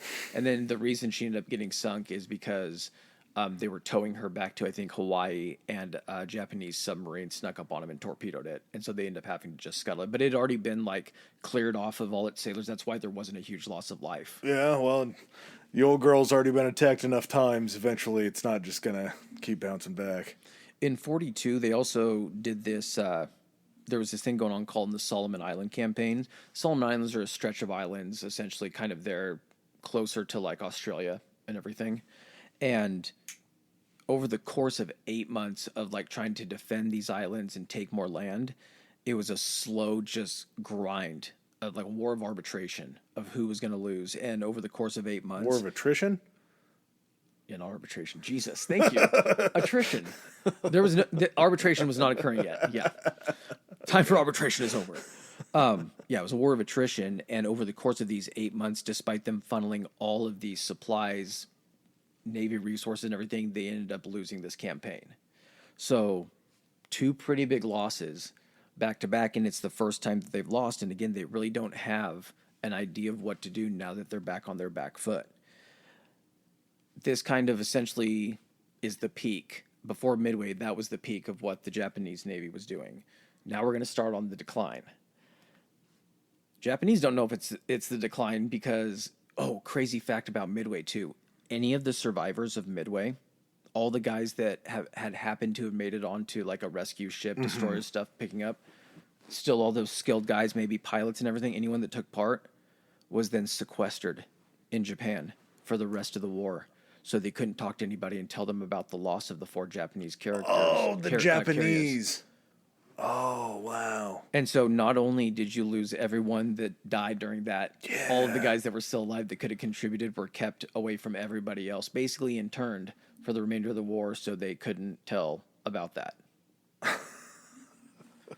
So you just hamstrung yourself with anybody else, but at the same time, is that better to lose those guys than to have them come and be like, Midway was bad? What the public doesn't know doesn't hurt them. Yeah. In that situation, I guess. So 43 ends up becoming the tale of 2 navies.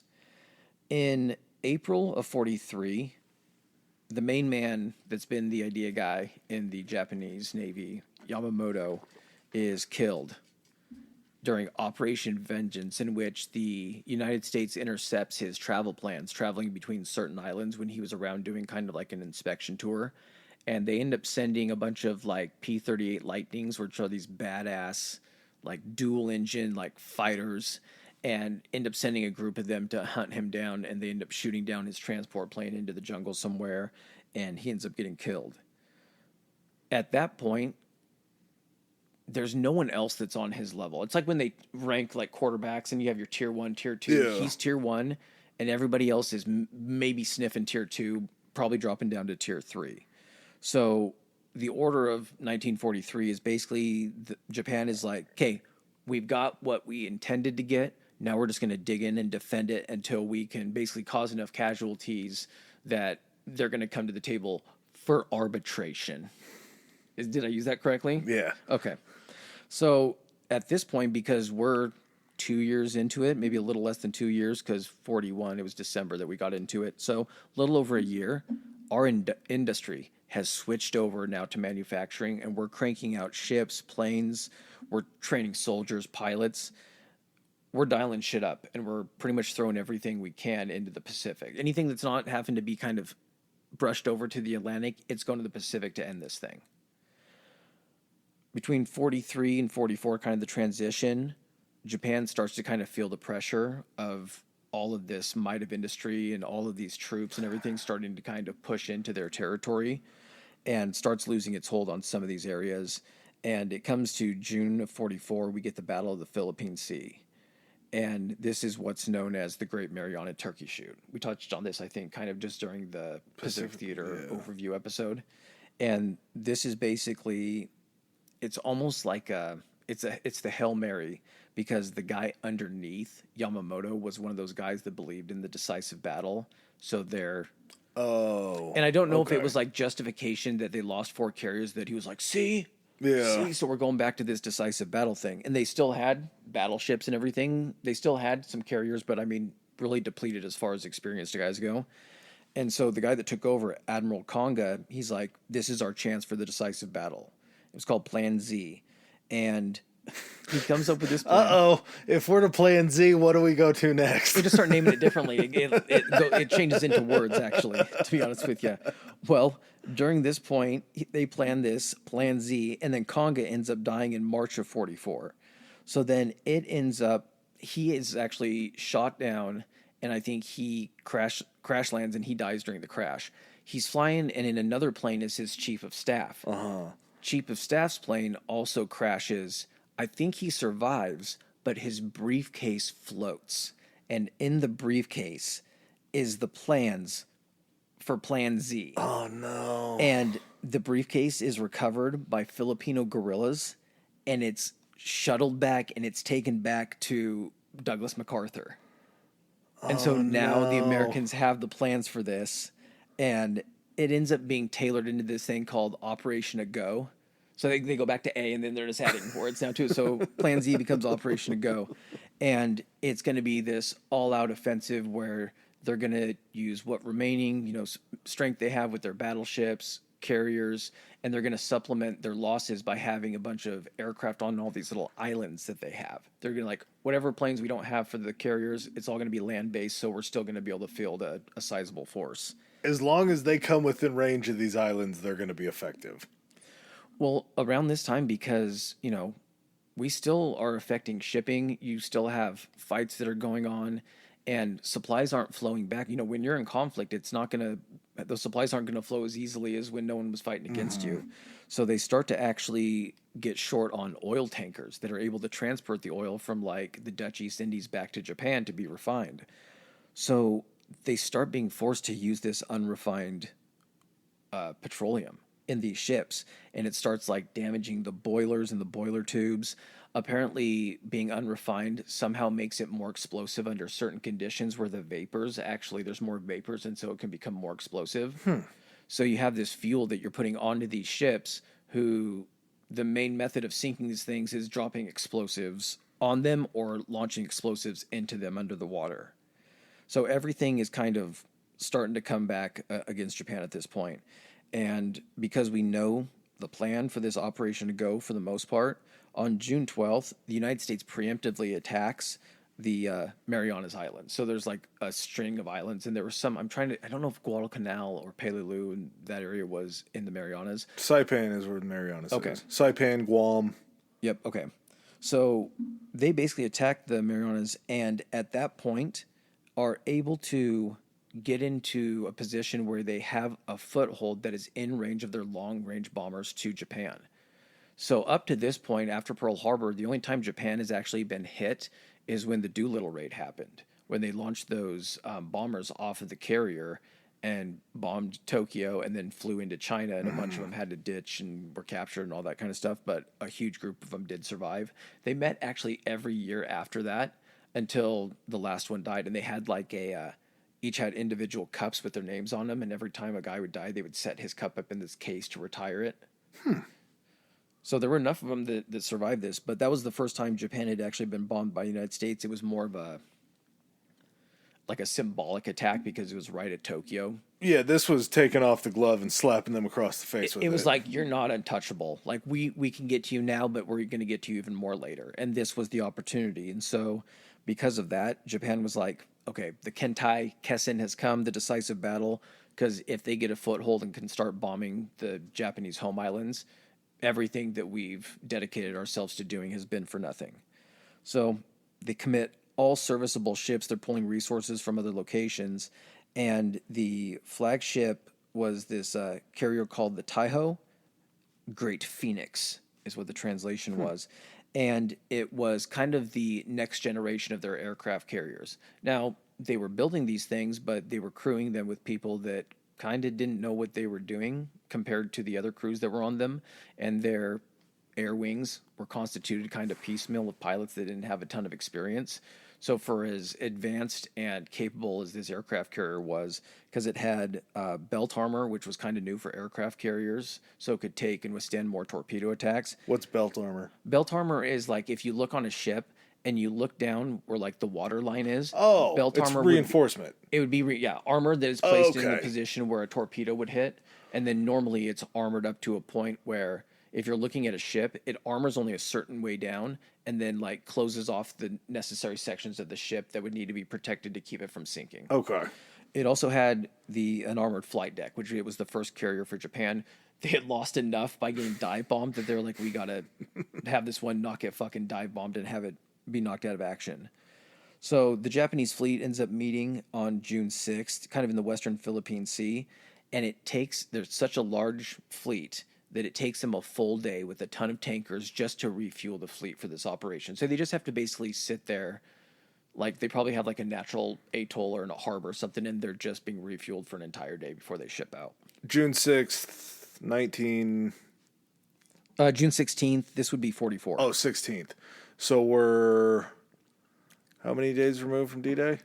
This is after D-Day, because D-Day was June 6th, 44. So this is happening kind of... 10 days after? This is happening right in conjunction with the D-Day operation. I mean, we're still getting a foothold in Normandy at this point. Yeah, I wonder if Germany is in contact with Japan, being like, hey, they're pushing into France. You need to do something to try to Yeah. kind of draw their attention.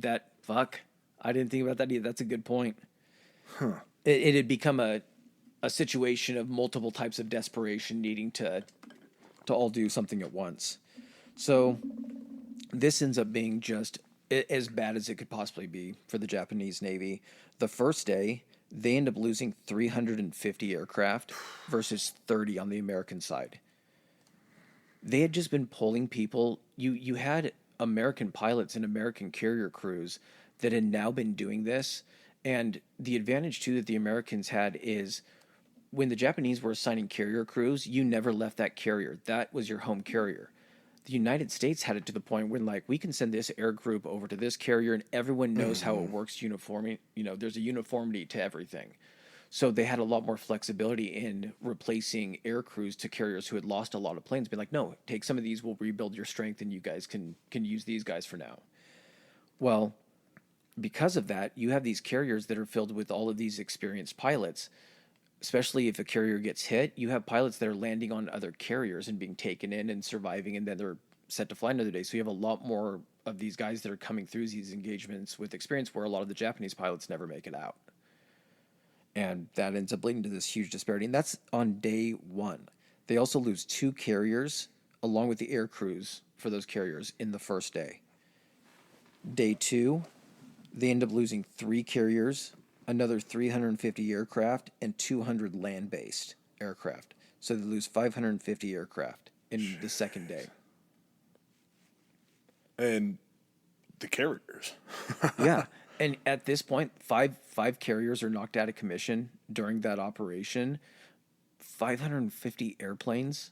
Like this, you're not able to keep up with any of this, both from a personnel replacement or a manufacturing. Like you've shot your nut, and you're basically just trying to take desperation shots and hope that something works. Mm-hmm. And at this point, because they're losing, it gets even more desperate. So we end up getting to October 26th or 23rd, which is the Battle of Leyte Gulf.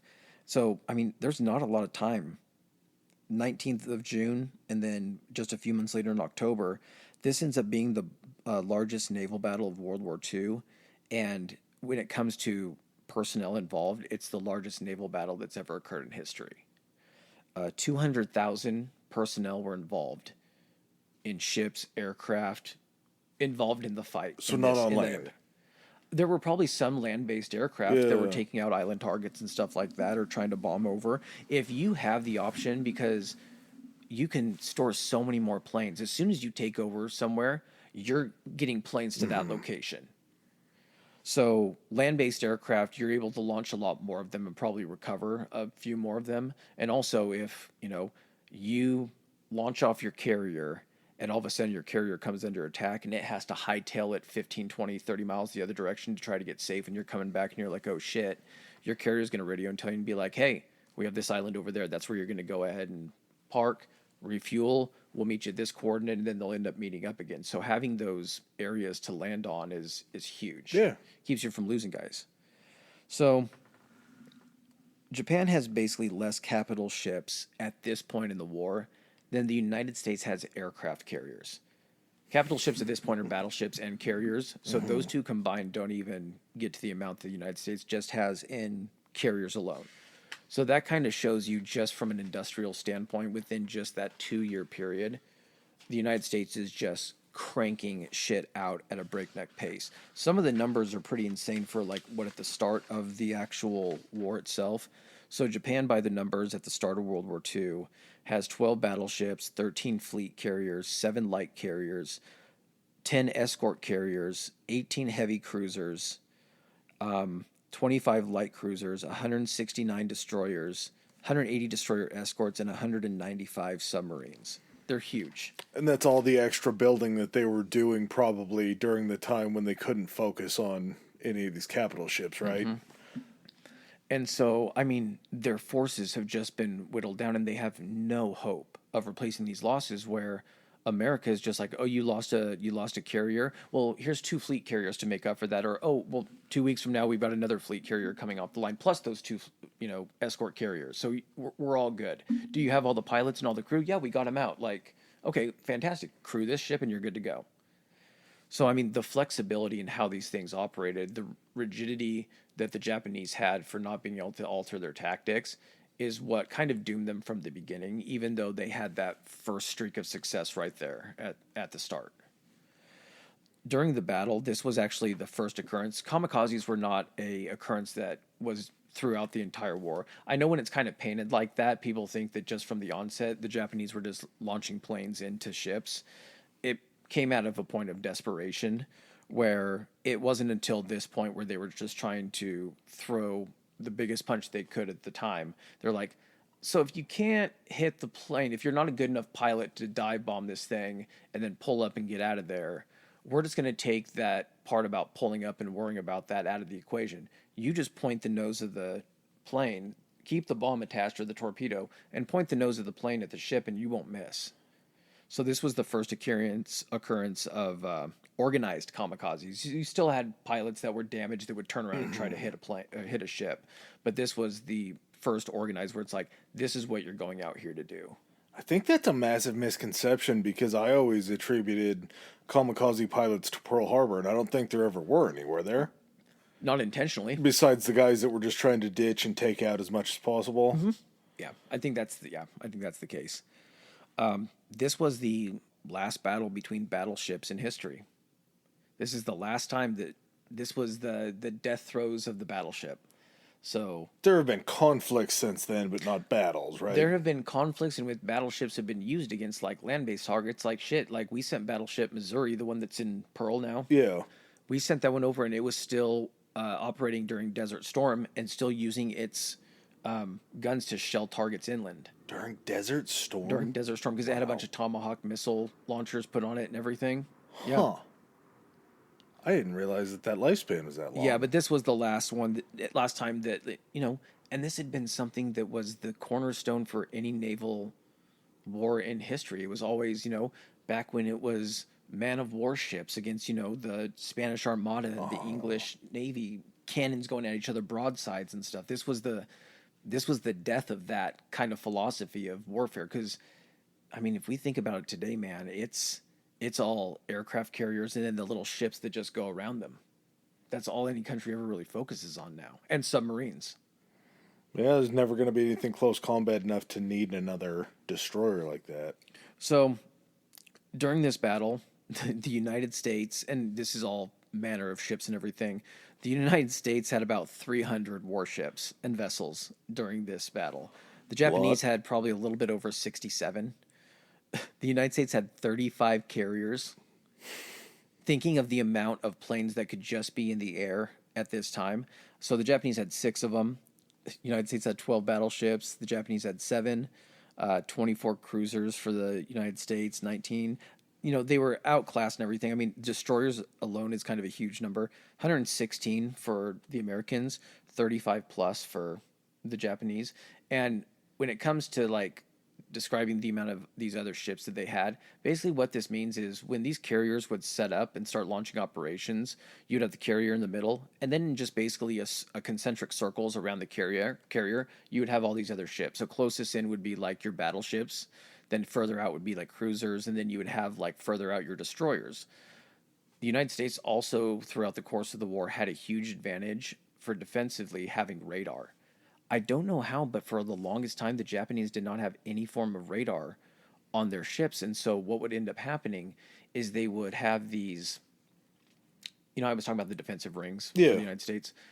If you have the ability to detect ships 70 or 80, or not ships, sorry, planes 70, 80 miles an hour, I cannot talk right now, 70 or 80 miles out, you're basically able to take the planes that are flying around your carrier and protecting your ships and say, planes north-northwest at this bearing 70 miles out. Go out and take out that group before they even get close to us.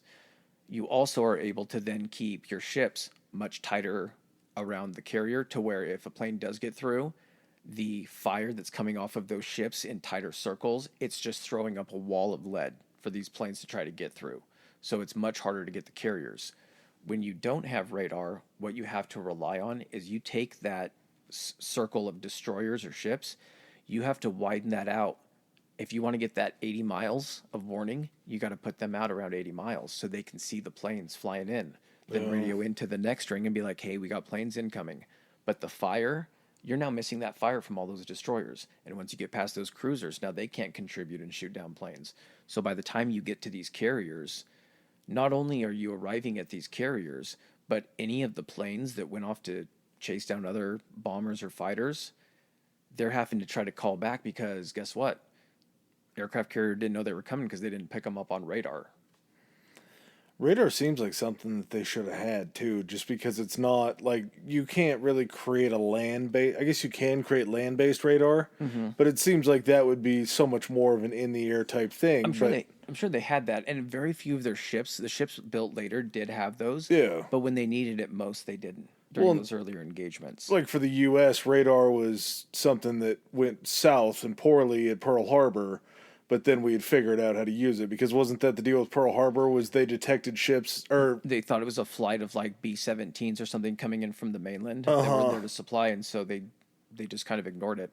The other thing too is thinking about it from the standpoint of radar was huge over in the European theater because you had during the Battle of Britain when Britain was just getting hammered by the Luftwaffe during like the Blitz and the bombings and everything. You were able to detect those planes coming over the English Channel and send your fighters up to meet them precisely where they were going to be. And that was the thing we kind of talked about during, I can't remember what episode it was, but the Japanese pilot, or not Japanese, but the German pilots were like, how are these guys able to get on us so fast and get to our bombers so fast? And that's where the, that analogy about how carrots help your eyesight. Yeah. They use the excuse, they're like, yeah, the pilots eat a lot of carrots. And so it became this urban legend that pilots help your eyesight. That carrots, yeah, that blows me away that that's fake. Yeah. I ate so many carrots as a kid thinking that was real, and I still ended up with glasses. I know. So the end result of this, I mean, the Americans fielded 1,500 planes against about 300, a little over 300 from the Japanese. And the total losses on this, the Japanese ended up losing 12 warships. I think it was like 4 carriers, 3 battleships. It was their biggest loss of ships and crew in their history of their country, and was basically kind of the death throes. It was Rocky living in the ring with Apollo and him just being like, "What the fuck are you still doing?" And then he ends up knocking him out. But that's what it was. It was I don't know if there was just a an ignorance or an unwillingness to accept defeat or anything, but I mean, you're not really planning for the future at that point. You're committing everything to a losing effort.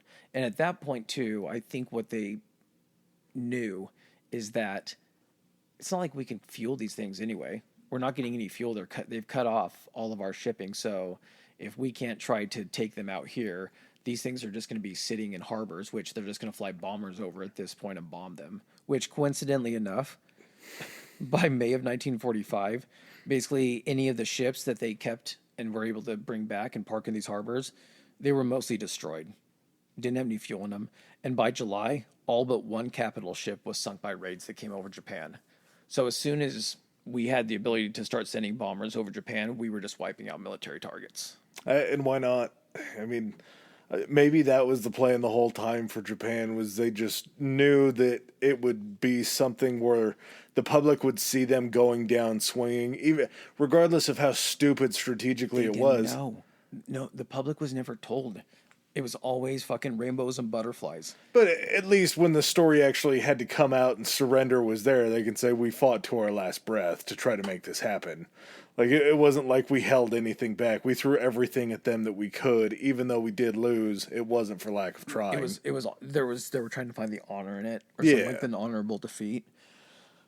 Total losses for the Japanese Navy ended up being 334 warships and over 300,000 officers and men.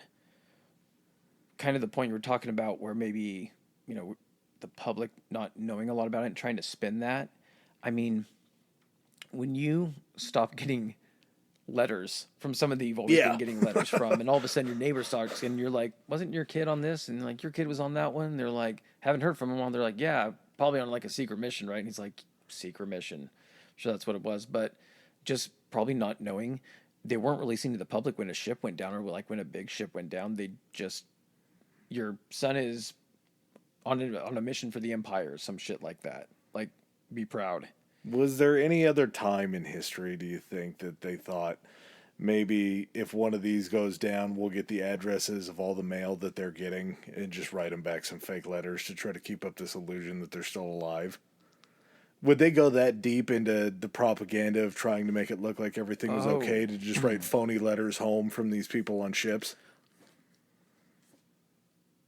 Not in mass, but I would not be surprised if in like propaganda, like newspapers and stuff like that, if there were created letters that were sent home from just like a random like ensign sailor or something like that that was talking about the great victory that they had to make it more believable to the public. Yeah, I definitely think that's probably something that happened. Because you just said that they lost 300 ships, or 300+ ships. Yeah. You have to try to keep up the illusion that at least a few of those guys are still out there. Do you not notice when no ships are coming back into the port that used to be just completely full of warships all the time? Or you're under the assumption that they're doing so well that they're just out there taking over other places. Like, maybe that's what the country had spun it into and been like, why don't we see warships here anymore? They're like, oh, because we're doing so well that they don't have time to come back in here. They're at other bases that we've established in all these other countries. So, I mean, this is something, and I think, Yamamoto kind of had an eye on it, that it was kind of doomed from the start. Their tactics were going to be high risk, high reward, and they did really well in the beginning. But I think because of that, they never had to worry about taking a punch.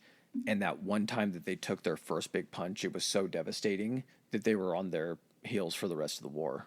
And Midway, I think, is what really kind of like Midway completely just shifted the direction of how the war was going to go.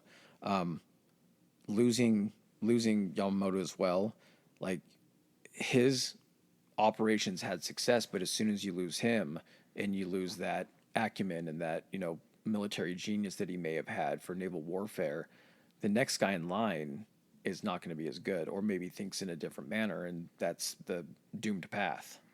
Well, and even your best bets philosophy, Yamamoto's philosophy, was we were never going to win this. Yeah. So even your top guy, the one that you need more than anybody, went into it with a pessimistic attitude, knowing that... He's like, I'm just going to do my best. Yeah. And then I think, the biggest advantage that we had was, the industrial output that we had.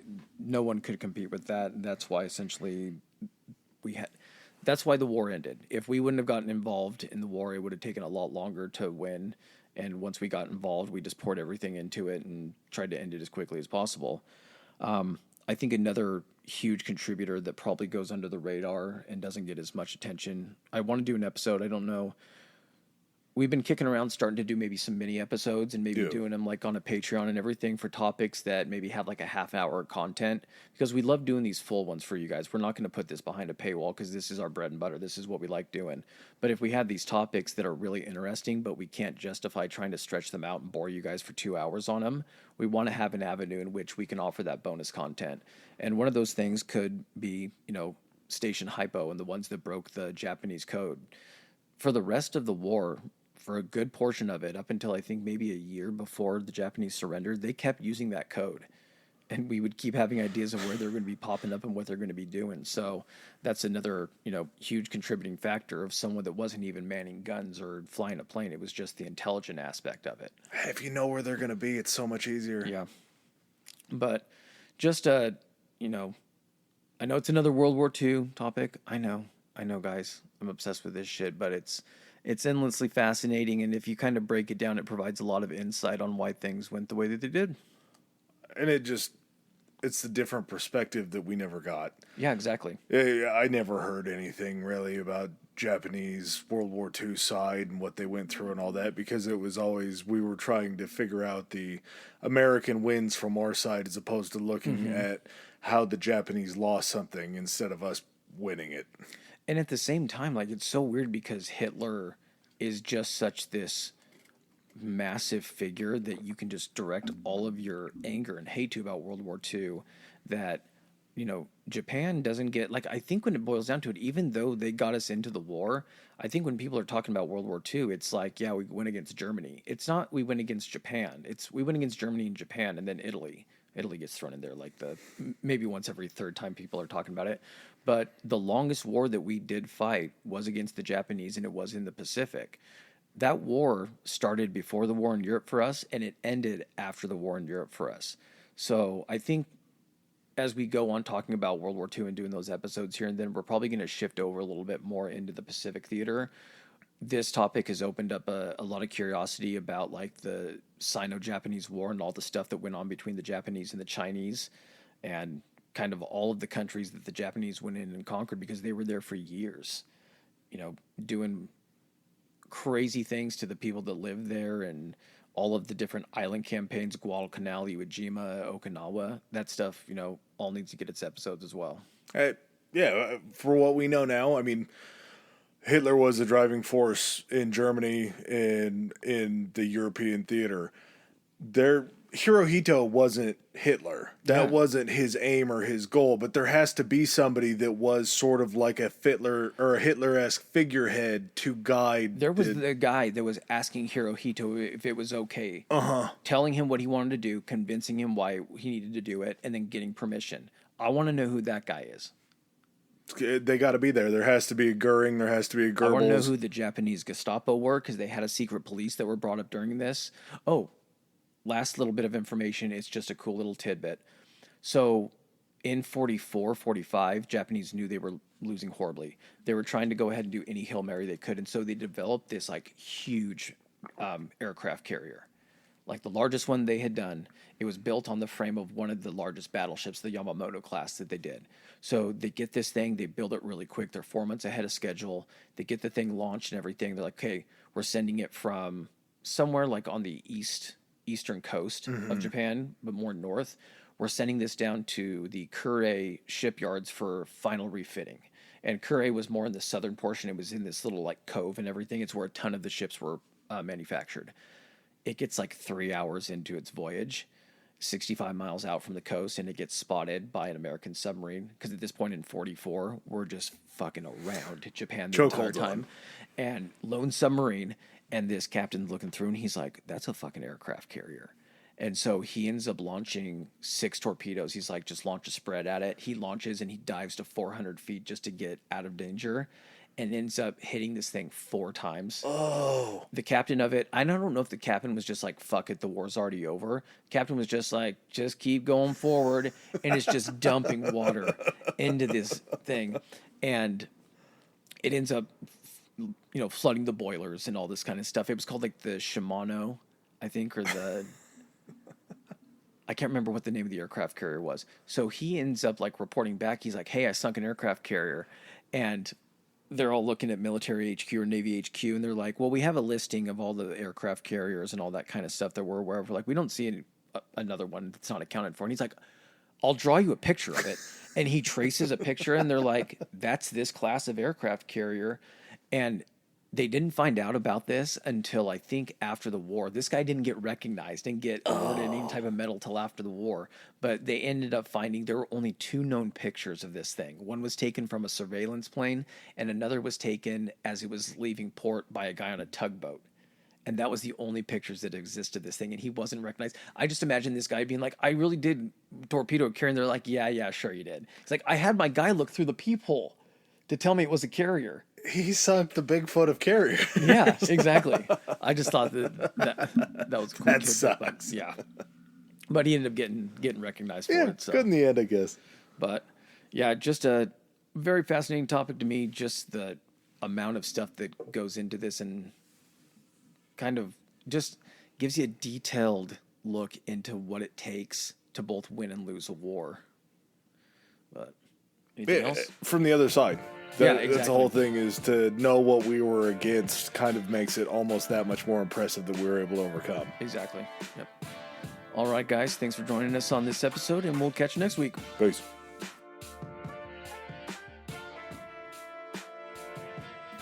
All right, ladies and gentlemen, thanks for joining us for another episode. If you like what you heard, hit that subscribe and like button. Follow us. If you didn't like what you heard, still hit that anyway, because we'll probably cover something in the future that you do like. Please follow us on our social media. Adam, hit him with it. Our Instagram is historically high pod, historically high pod, and we are on Twitter at historically high. That's historically HI. All right. And if you guys want to send in any feedback, suggestions, hit us up on those two, or you can even do it on Gmail. It's historicallyhighpodcast@gmail.com. Thanks again. Peace.